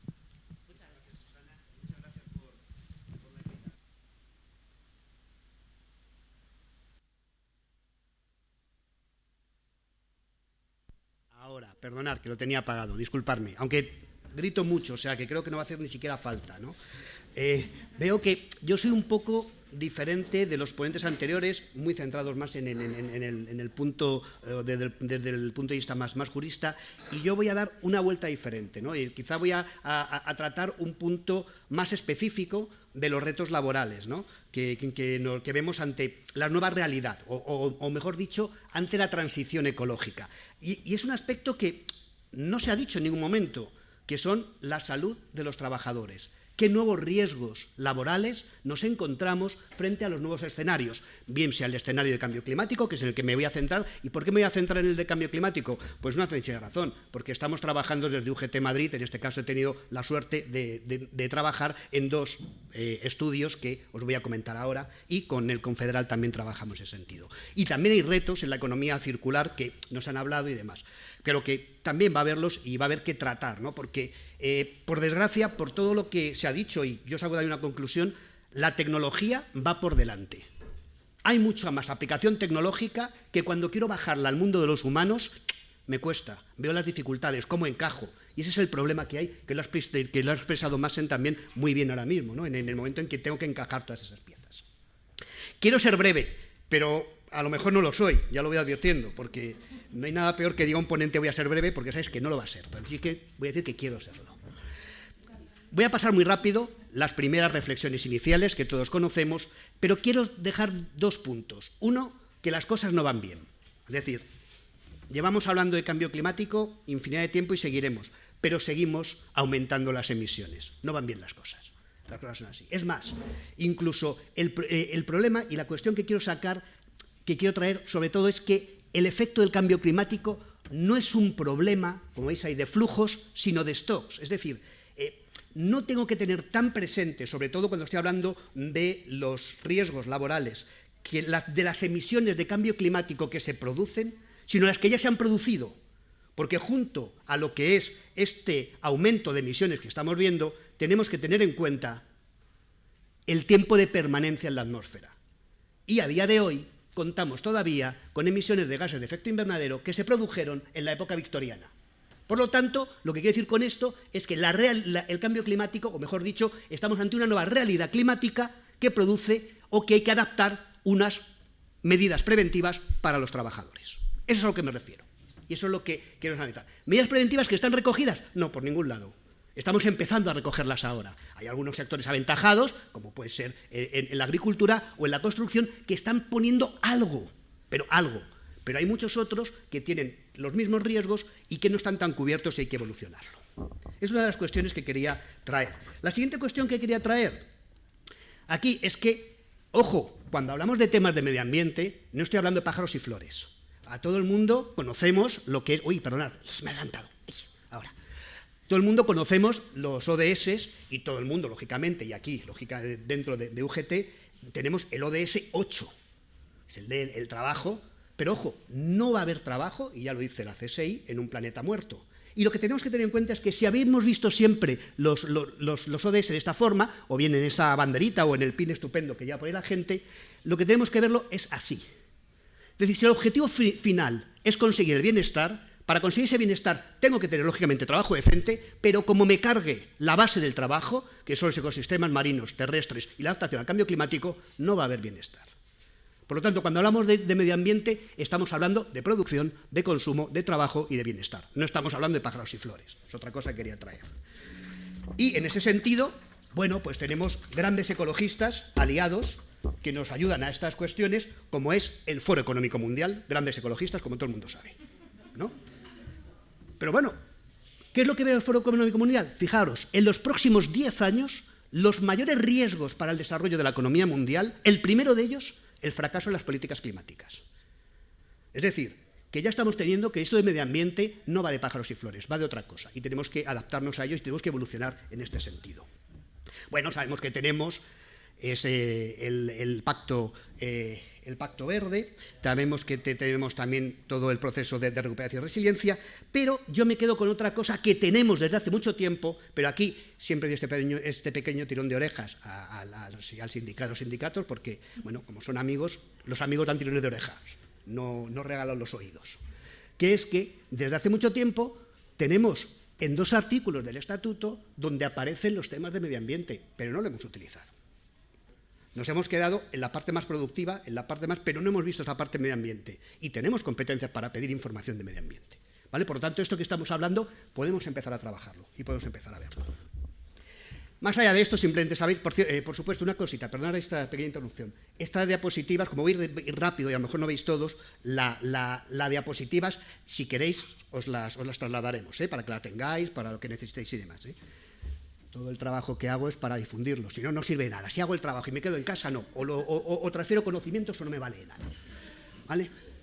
Por lo tanto, realmente aquí, aquí simplemente lo que tenemos es que estamos en una realidad, veis ese aumento de las temperaturas y cómo tenemos esa nueva realidad climática, simplemente es para que veáis cómo es esa realidad climática y, por supuesto, tenemos unos impactos ya detectados. Uy, perdona, que me he ido... No, está bien. Unos impactos ahí detectados. Impactos, en principio, son fundamentalmente socioeconómicos, como veis ahí. Estos impactos directamente hacia las redes de transportes, impactos hacia el aumento del riesgo de desertificación, impactos hacia la oferta y la demanda del sector turístico, impactos hacia las generalidades generalizado a la intensidad de los fenómenos climáticos extremos. Todos esos impactos, al final, tienen repercusión en las condiciones de trabajo. Porque si estoy hablando de fenómenos climáticos extremos, pues hombre, yo no sé si hay algún protocolo o tenéis protocolos de actuación específicos frente a fenómenos climáticos extremos. A lo mejor hay que empezar a pensarlo, ¿no? Son cosas que hay que empezar a pensarlo. Es decir, lo que tenemos al fin y al cabo es que si esto ahora es la parte de cambio climático, la parte central que tenéis, en donde ahí se especifican, como veis, lo que serían los riesgos para la salud, los impactos. Todo eso solamente se puede solucionar si tengo un marco estratégico y normativo de referencia que me ayude, primero, que se alimente de la realidad científica y luego que la traslade a los puestos de trabajo. Bien, vamos a centrarnos ya entonces en el cambio climático y en las cuestiones que me traen aquí, ¿no? ¿Qué tenemos, por lo tanto, en materia de cambio climático que haya que trasladarlo? Si quiere avanzar o si yo atino con esto. Bien, lo primero que tenemos que tener en cuenta es que cuando hablamos de cambio climático e impactos a la salud, tenemos que ir más allá de la temperatura. Cuando hablamos de impactos para la salud y los requerimientos ligados con la seguridad y salud de los trabajadores, tenemos que ver que hay 3 aspectos diferentes o 3 impactos diferentes, primarios, secundarios y terciarios. El primario, que es el que tenéis ahí ahora representado, es el básico. Pero ojo, cuidado, no solamente es el aumento de la temperatura, y tenemos que adaptar. El aumento de la temperatura da como consecuencias también otros impactos, como es el aumento de la contaminación. También tengo que tener en cuenta el aumento de la radiación ultravioleta y también tengo que tener en cuenta un tercer aspecto, que sería ya luego, esos riesgos asociados a la contaminación y demás, que luego hablaré de ellos, ¿vale? Es decir, que cuando hablamos de aspectos primarios tenemos que ver esas 3 variables. ¿Por qué digo esto? Porque a la hora de trasladarlo a convenios o a la hora de trasladarlo a alguna acción directamente sindical, no me vale solamente con las medidas que tenga en cuenta en cuanto a la temperatura. Tendré que tener en cuenta las otras. ¿Vale? Secundarios. Digo, bueno, pues ya con esto tengo todo lo del cambio climático. ¿No? Ya está, suficiente. Ya no tengo más riesgos, ya no tengo mayores historias. No. Tengo otro fundamental. Aunque parezca mentira, y esta vez voy a hablar de pájaros y flores. Bueno, aquí sería, lógicamente, tendríamos... Aquí no me voy a detener en esta tabla, que es complicada, no tenemos tiempo, pero la vais a tener, que es lo que quiero. Prefiero que lo tengáis para que luego lo veáis con tranquilidad, que es una tabla en la cual se recogen los impactos con los riesgos y algunos sectores que pueden estar implicados. Pero digo, efectivamente, hay alteraciones de los ecosistemas. ¿Esas alteraciones de los ecosistemas a mí me importan como trabajador? Sí, totalmente. ¿Por qué me importa como trabajador? Porque ese aumento de los ecosistemas lo que hace es el desplazamiento de algo que puede ser perjudicial para mí, que son nuevos vectores infecciosos y el crecimiento de nuevas plagas. Es más, aquí veis que ahora se pueden estar dando algún tipo de enfermedades que antes no se daban. ¿Por qué? Porque el cambio de la temperatura ha hecho que encuentren un nicho para desarrollarse esos vectores que antes no podían desarrollarse en este clima. Oye, me estoy dando cuenta que el discurso que yo estoy dando es totalmente diferente a lo anterior. Hemos salido de los juristas a una persona con una visión diferente que yo creo que enriquece también, ¿no? Creo que es interesante. Entonces, aquí lo que veo, ¿y qué es lo que veo? Efectivamente, pues que veo que hay muchas de las profesiones que tendré que tener en cuenta esto. Por ejemplo, los jardineros se les tiene en cuenta en sus medidas de prevención que ahora hay a lo mejor más plagas por garrapata y que esas garrapatas producen una enfermedad muy grave, que es la enfermedad de Lyme. Yo, en el taller que he hecho con los jardineros, que es uno de los trabajos que hemos hecho, no lo tenían. ¿Vale? Y te digo los jardineros porque es uno de los colectivos que está ahí. Pero igual que te digo los jardineros, los educadores ambientales que están todo el tiempo por la calle con los niños de un lado para otro, que esa es otra, que ya podremos hablar luego, que llevarte un niño con el cambio con olas de calor a las 12 de la mañana a dar una vuelta, no sé si es que quieres poco a tus hijos, pero bueno, eso es otra cuestión, ¿no? Pero vamos, esa es otra historia. Pero ese trabajador también está expuesto directamente a todo esto, porque está al fin y al cabo ahí en el campo. Entonces no está recogido. Pero fijaros, más allá de estos efectos secundarios producto de las alteraciones de los ecosistemas, también tenemos efectos psicosociales. Aquí están recogidos en la tabla, como os decía. También tenemos efectos psicosociales que se pueden producir, producto de también el cambio climático. Reducción del rendimiento. Es más, es que esta reducción del rendimiento ya puede empezar a importar más porque se espera que, producto del cambio climático, haya un 12% de reducción general del rendimiento de los trabajadores.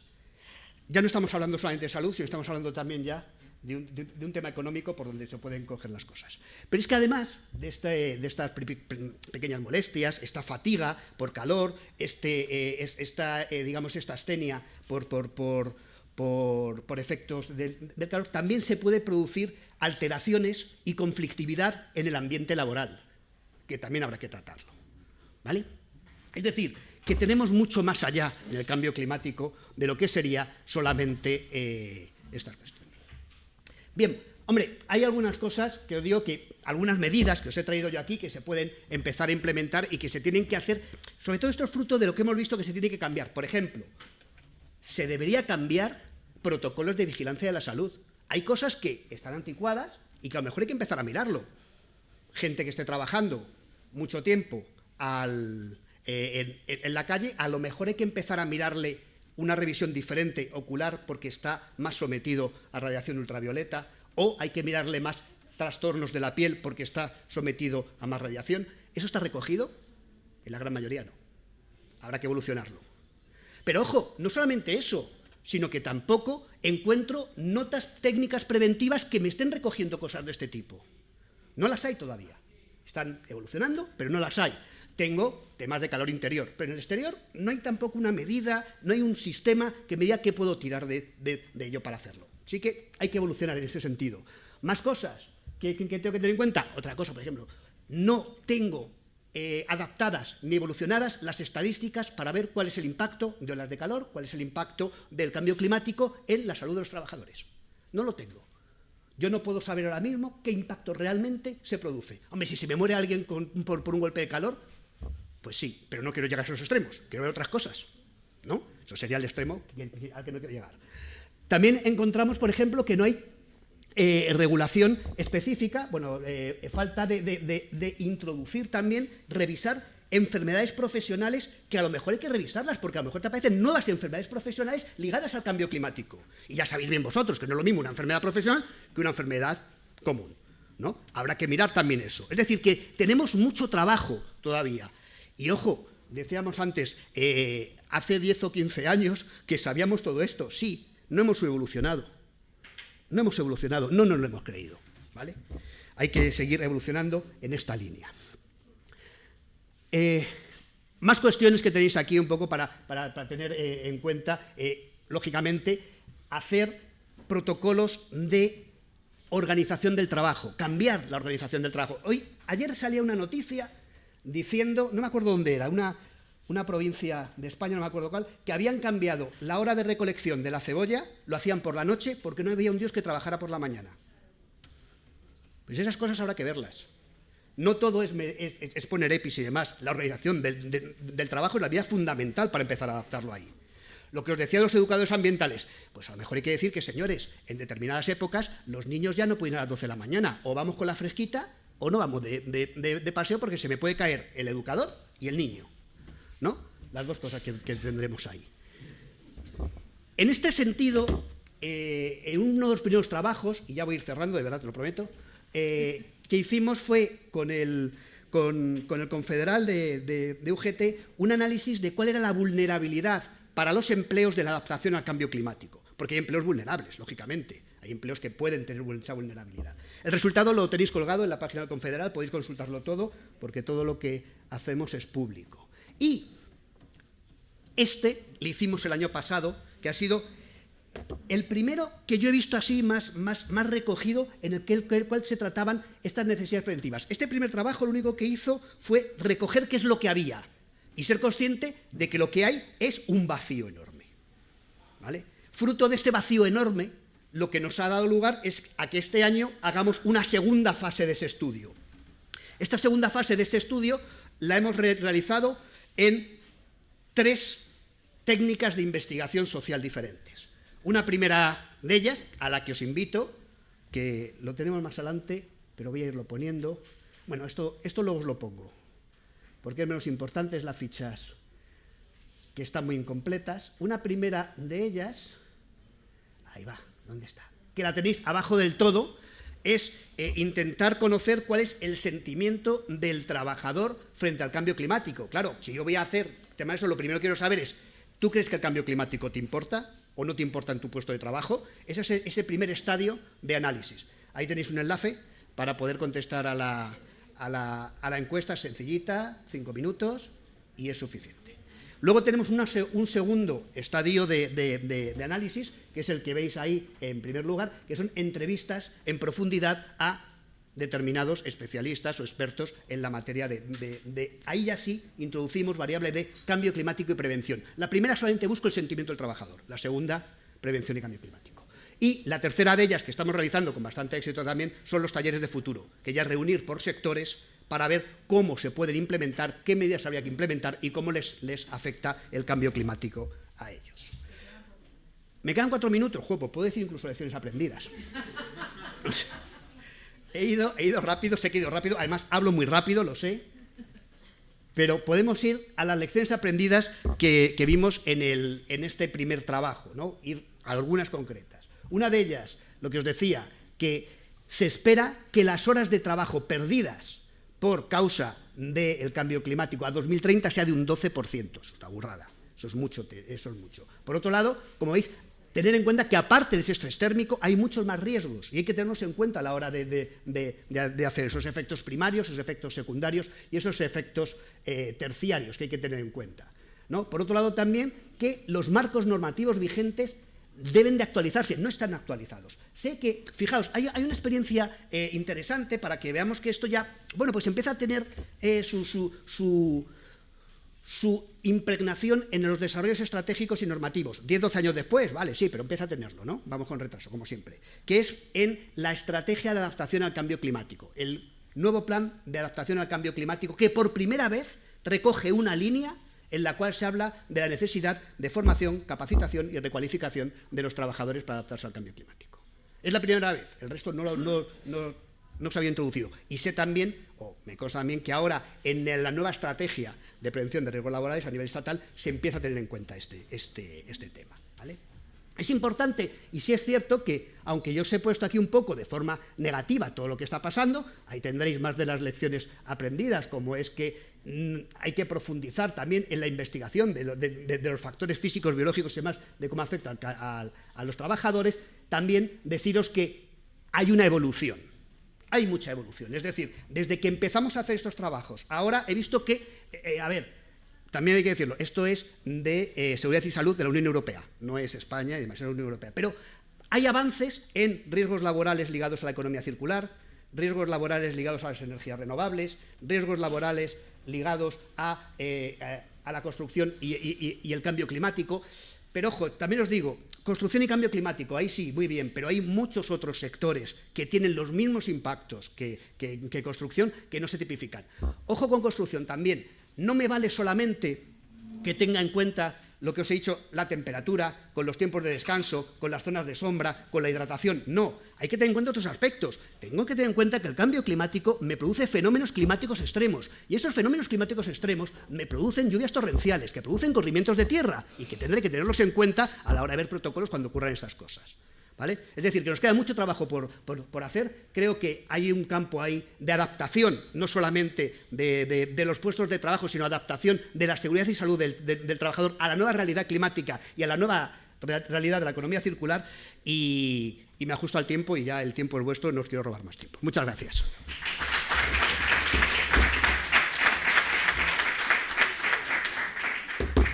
Sí, no, oye, lo tengo, está encendido, ¿no? Sí. Muchísimas gracias. Yo creo que sí que tienen que ver. Más se nos ha puesto deberes en más legislación, más en NC, en la negociación colectiva, y tú también, porque la prevención de riesgos laborales también tiene que estar en la negociación colectiva, y todo este tema de cambio climático también tiene que estar recogido, los riesgos de cambio climático también tienen que estar recogidos en negociación colectiva. A ver si hila. Bueno, pues Paula Ruiz Torres es coordinadora confederal de la Unión de Técnicos y Cuadros de UGT y vicepresidenta y tesorera de Eurocrades. Licenciada en Traducción Jurídica y jurada e Interpretación de Conferencias por la Universidad de Granada y la Thames Valley University. Traductora jurado nombrada en el Ministerio de Asuntos Exteriores, diplomatura en Magisterio de Lengua Extranjera en Universidad de Castilla-La Mancha, máster propio en Igualdad e Intervención en Violencia de Género en diversos ámbitos profesionales de la Universidad Complutense de Madrid, doctorando en el Instituto de Investigaciones Feministas de la Universidad Complutense de Madrid, líneas dentro de la línea de investigación La Era Digital y los efectos sobre las profesionales y directivas en España, grado en Estudios Ingleses, Lengua, Literatura y Cultura de la UNED, funcionaria de carrera, profesora de inglés en enseñanza secundaria con plaza en el Instituto de Enseñanza Secundaria Crespo Bueno, Armilla, Granada, secretaria regional de Enseñanza Pública de Castilla-La Mancha, FET-UGT Castilla-La Mancha, profesora asociada de la Escuela de Magisterio y de la Facultad de Letras del campus de Ciudad Real, Universidad de Castilla-La Mancha, representante de UTC-UGT en los programas Star Pro, Movilnet, Femanet de Eurocrades y vicepresidenta de Eurocrades y miembro del Comité Asesor para la Igualdad de Oportunidades entre Mujeres y Hombres de la Comisión Europea. Muchas gracias. Bueno, muchas gracias. Cuando uno interviene en último lugar, pues tiene una ventaja, y es que prácticamente está todo dicho, con lo cual pues no me voy a extender demasiado. He tratado de hacer una presentación lo más sencilla posible para facilitar su visualización para todo el mundo y aquellos que tengan capacidades diversas. Quiero empezar mi intervención dando las gracias a UGT Madrid, a su secretaria general Marina Prieto, por haberme invitado a estar aquí, a Isabel Vilabella y a la moderadora Susana Huertas, por invitarme a estar un año más en los cursos del Escorial, que sabéis que para mí siempre supone una ilusión nueva, porque siempre los tenía muy... Cuando estaba estudiando, siempre hablar de los cursos del Escorial era un honor, ¿no? Era un privilegio. En todo caso, muchas gracias por invitarme a hablar del empleo del futuro, de los retos y oportunidades. que van a estar claramente marcados por la digitalización y la tecnificación. Empiezo mi presentación con una imagen del dios Jano, que es el dios romano de los comienzos y de los finales. Es el dios que se ponía en el mes de enero para dar la imagen de que se terminaba en el mes de diciembre el año y comenzaba el mes de enero, que empezaban las oportunidades. En este caso estamos hablando del empleo del futuro, del mundo actual del trabajo, pero también tenemos que mirar al pasado y no olvidarnos de él. Hemos estado en 4 revoluciones industriales, ya estamos hablando de industria 5.0. Hay un concepto muy interesante del cual me gusta siempre hablar, que es el concepto VUCA, V-U-C-A, por sus siglas en inglés, que hablan de volatilidad, incertidumbre, complejidad y ambigüedad. Y podemos decir que en el entorno del trabajo en el que nos estamos moviendo son los conceptos que podemos manejar, porque si hay algo cierto en estos momentos es que estamos en una época de cambios, no en un cambio de época, donde la única constante es precisamente el cambio. No solamente estamos hablando del cambio en el mercado de trabajo, sino que estamos hablando también de un cambio social y económico. Están cambiando las estructuras familiares, las estructuras sociales y todos los movimientos que llevan aparejados. Dicho esto, voy a decir y voy a hacer una pequeña cuña publicitaria y decir que la Unión de Técnicos y Cuadros, que es el organismo que en este momento tengo el honor de dirigir, representa a personal cualificado, a los grupos 1, 2 y 3 de la Clasificación Internacional Uniforme de Ocupaciones de la OIT, profesionales, científicos e intelectuales, directores y gerentes y personal técnico. Ya ha hablado uno de los ponentes aquí de los cuellos blancos y los cuellos azules, eso daría para otra mesa de debate porque nos dedicamos precisamente a esto. La información de la EPA nos dice que en España el 38% ya es personal cualificado, personal técnico, y en Europa el 47%. Esta mañana la secretaria general, Marina Prieto, hablaba de la agrupación de ciencia e investigación, que también ha sido un gran hito que hemos conseguido este año y ha sido fundamentalmente gracias a UGT Madrid, que nos apoyó en el 43 Congreso Confederal con una enmienda, apoyando y apostando por la clase trabajadora en la que están incluidas las personas científicas e investigadoras de este país. Y esperamos que se pueda convertir en un referente dentro de la UGT, albergado dentro de la Unión de Técnicos y Cuadros y bajo la estructura orgánica, y que podamos resolver todas las inquietudes que pueda haber en ese respecto. Bueno, dicho esto, a ver si estoy capaz en la época digital de hacer... Vale. ¿No se ve nada? Sí se ve. Bueno, pues vengo a hablar de un compromiso que tenemos los sindicatos de hablar con esa clase trabajadora cualificada, del profesional tecnificado digital, el profesional del futuro y los retos y las oportunidades de los nuevos perfiles laborales que se presentan, así como lo de los nuevos nichos de trabajo que el nuevo mercado laboral va a albergar. Y no podemos hablar del empleo del futuro sin hablar de digitalización, y como decía anteriormente, estamos hablando ya de lo que es la industria 5.0. La industria 5.0 no es más que la nueva revolución tecnológica que pretende potenciar la transformación del sector industrial en espacios inteligentes donde perviven y sobreviven lo que pronto serán cosas antiguas, como ser Internet de las cosas y la computación cognitiva. Se trata de poner la inteligencia al servicio de las personas, al servicio de la clase trabajadora, uniendo a las máquinas y a las personas. Una de las características de esta época de digitalización es que hay una serie de megatendencias globales, entre las cuales podemos destacar precisamente la globalización, la digitalización, el cambio climático, el cambio de modelo productivo, el cambio de hábitos del consumidor y los cambios de modelos de negocio, que sin duda van a marcar las pautas del futuro mercado de trabajo. Pero cuando hablamos de digitalización tenemos que hablar de todas esas ayudas y el riego de ayudas que han venido desde hace unos años desde la Unión Europea para que digitalicemos nuestro tejido productivo, y que lo hemos concebido no como un medio para, sino como un fin, lo cual creo que es un error, porque tenemos que ver cuál es la dimensión del desafío. El Foro Económico Mundial en 2020 nos dice que 9 millones de trabajadores tendrán que recualificarse. Una formación que ya debería haber empezado en la mayoría de las empresas y que ya está tardando porque no está llegando. Y parece que es una noticia que está pasando bastante desapercibida fundamentalmente para el tejido empresarial, y no será porque los sindicatos no venimos hablando de eso. Por cierto, otro tema de los que se han tratado aquí es el tema del teletrabajo. Hablando de digitalización, nos tuvimos que digitalizar de la noche a la mañana sin ningún tipo de formación en muchos casos, por una razón.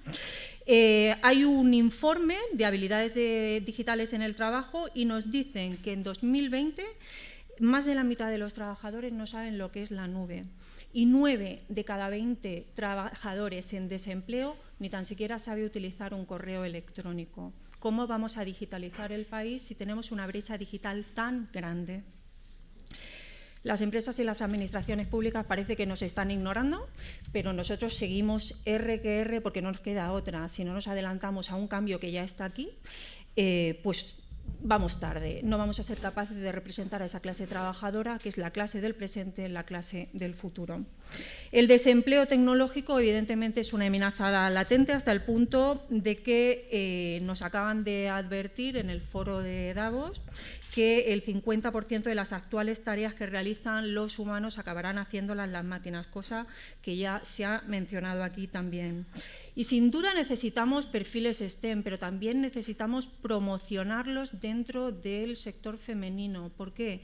Porque si la mujer ya tiene dificultad para acceder a un mercado de trabajo igualitario y el mercado de trabajo del futuro va a estar tecnificado, podemos llegar a la paradoja de que en el futuro la mujer, al no estar cualificada tecnológicamente, deje de trabajar, lo cual sería una desgracia. Estoy hablando de una cosa muy extrema, pero ¿por qué no? Vistos todos los escenarios. Y hay una cosa que dificulta el acceso de las mujeres a las tecnologías y a los empleos tecnológicos, esa inserción laboral tecnológica, y es que no hay una ética digital preventiva cuando estamos hablando del acceso a los puestos de trabajo. El compañero panelista hablaba antes de los procesos de selección. Si no tenemos en cuenta esa ética profesional, los sesgos de género que se aplican en la sociedad no se van a poder aplicar, se van a aplicar a la hora de seleccionar a mujeres y vamos a seguir siendo perjudicadas. Sin duda alguna, el futuro pasa por la innovación, la tecnología y el conocimiento. Y tenemos que ver cuáles son las empresas que han considerado que sus empresas se tienen que digitalizar. Hay un estudio de Deloitte 2020 que dice que hay 2/3 de empresas que todavía no consideran que sus plantillas tengan que digitalizarse para hacer frente a los retos actuales. Mirad, tan importante es la digitalización que el Parlamento Europeo ya se ha pronunciado en un conjunto de recomendaciones sobre normas de derecho civil en relación a la robótica, y habla de lo que es la personalidad electrónica, qué se considera robot, qué se considera, y de eso hablaba también el compañero. Y ahí, en esa norma, habla de que los actos de los robots serán responsabilidad de los robots, es decir, si un robot causa una muerte, será responsabilidad del robot. Pero ¿quién compra ese robot? Pues en esa disyuntiva ética nos encontramos a nivel europeo.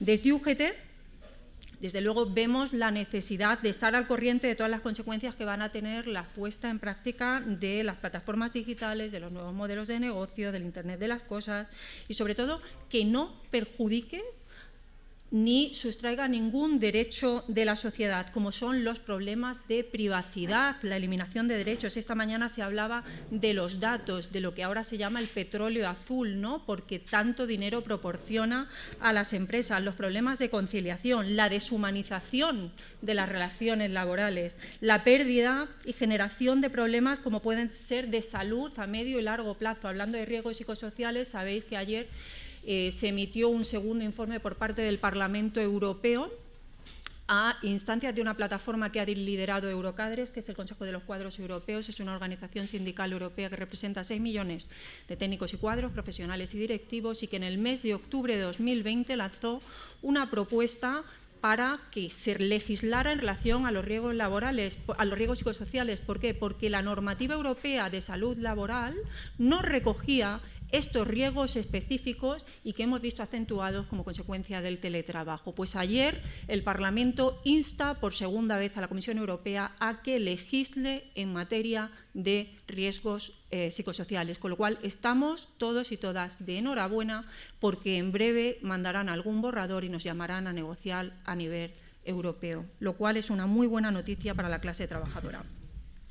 Deciros además que el tamaño de la brecha digital en España, que la he mencionado antes, hace que nos demuestra que hay una falta de compromiso empresarial con las nuevas tecnologías para invertir en cualificación, recualificación y mejora de las cualificaciones profesionales. De hecho, hay una revista que se llama, lo voy a traducir del inglés, es el Índice de Redes de Competitividad, que en 2021 analiza 130 economías mundiales y dice que en España la inversión en tecnologías hace que estemos en el puesto 56, por detrás de Ruanda, Pakistán o Camboya, que en empleo tecnológico nuestro país esté en el número 45, detrás de Perú o Macedonia del Norte, por ejemplo, y en brecha digital estamos en el número 46, detrás de Zambia o Irán. Lo dejo ahí. No tengo que decir más que hace falta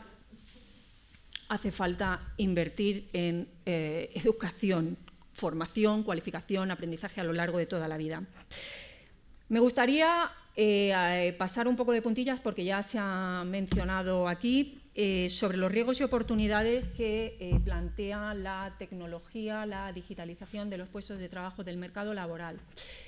Hablamos de tecnooptimistas y tecnopesimistas, terminología que se ha utilizado aquí también. Los tecnopesimistas dicen que vamos a un mundo sin trabajo, del tipo del movimiento ludita, que destruyeron los telares industriales entre 1811 y 1816, o los movimientos de swing en 1830, donde se destruyeron las trilladoras, o el propio Marx, que decía que era una contradicción que el capitalismo se aprovechara de la clase trabajadora y se implementaran máquinas, porque si se utilizaban máquinas iban a quitar trabajo, restar valor a los trabajadores, con lo cual eso era el fin del capitalismo, que qué paradoja o contradicción era aquella, ¿no? Tenemos a Frey y Osborne, que dicen en 2013 que vamos a un 47% de desempleo en Estados Unidos, o Piketty, que dice que en 2014 el capital que está en manos de unos pocos va a aumentar la desigualdad en total, que vamos a la ruina. Una disponibilidad de 24 horas, 7 días a la semana, el ocaso del modelo social europeo, fin de relaciones laborales, porque simplemente podrás desconectar un router y así se acaba la relación laboral con estos nuevos modelos que están desregularizados. Y luego están los tecnooptimistas, que nos dicen que el progreso técnico ha sido una constante y es una parte del progreso de la sociedad, sobre todo en los 2 últimos siglos, y bueno, hay que decir por parte de estos tecnooptimistas que en pleno movimiento ludita nacía Ada Lovelace en 1815, que fue la creadora del primer algoritmo de programación.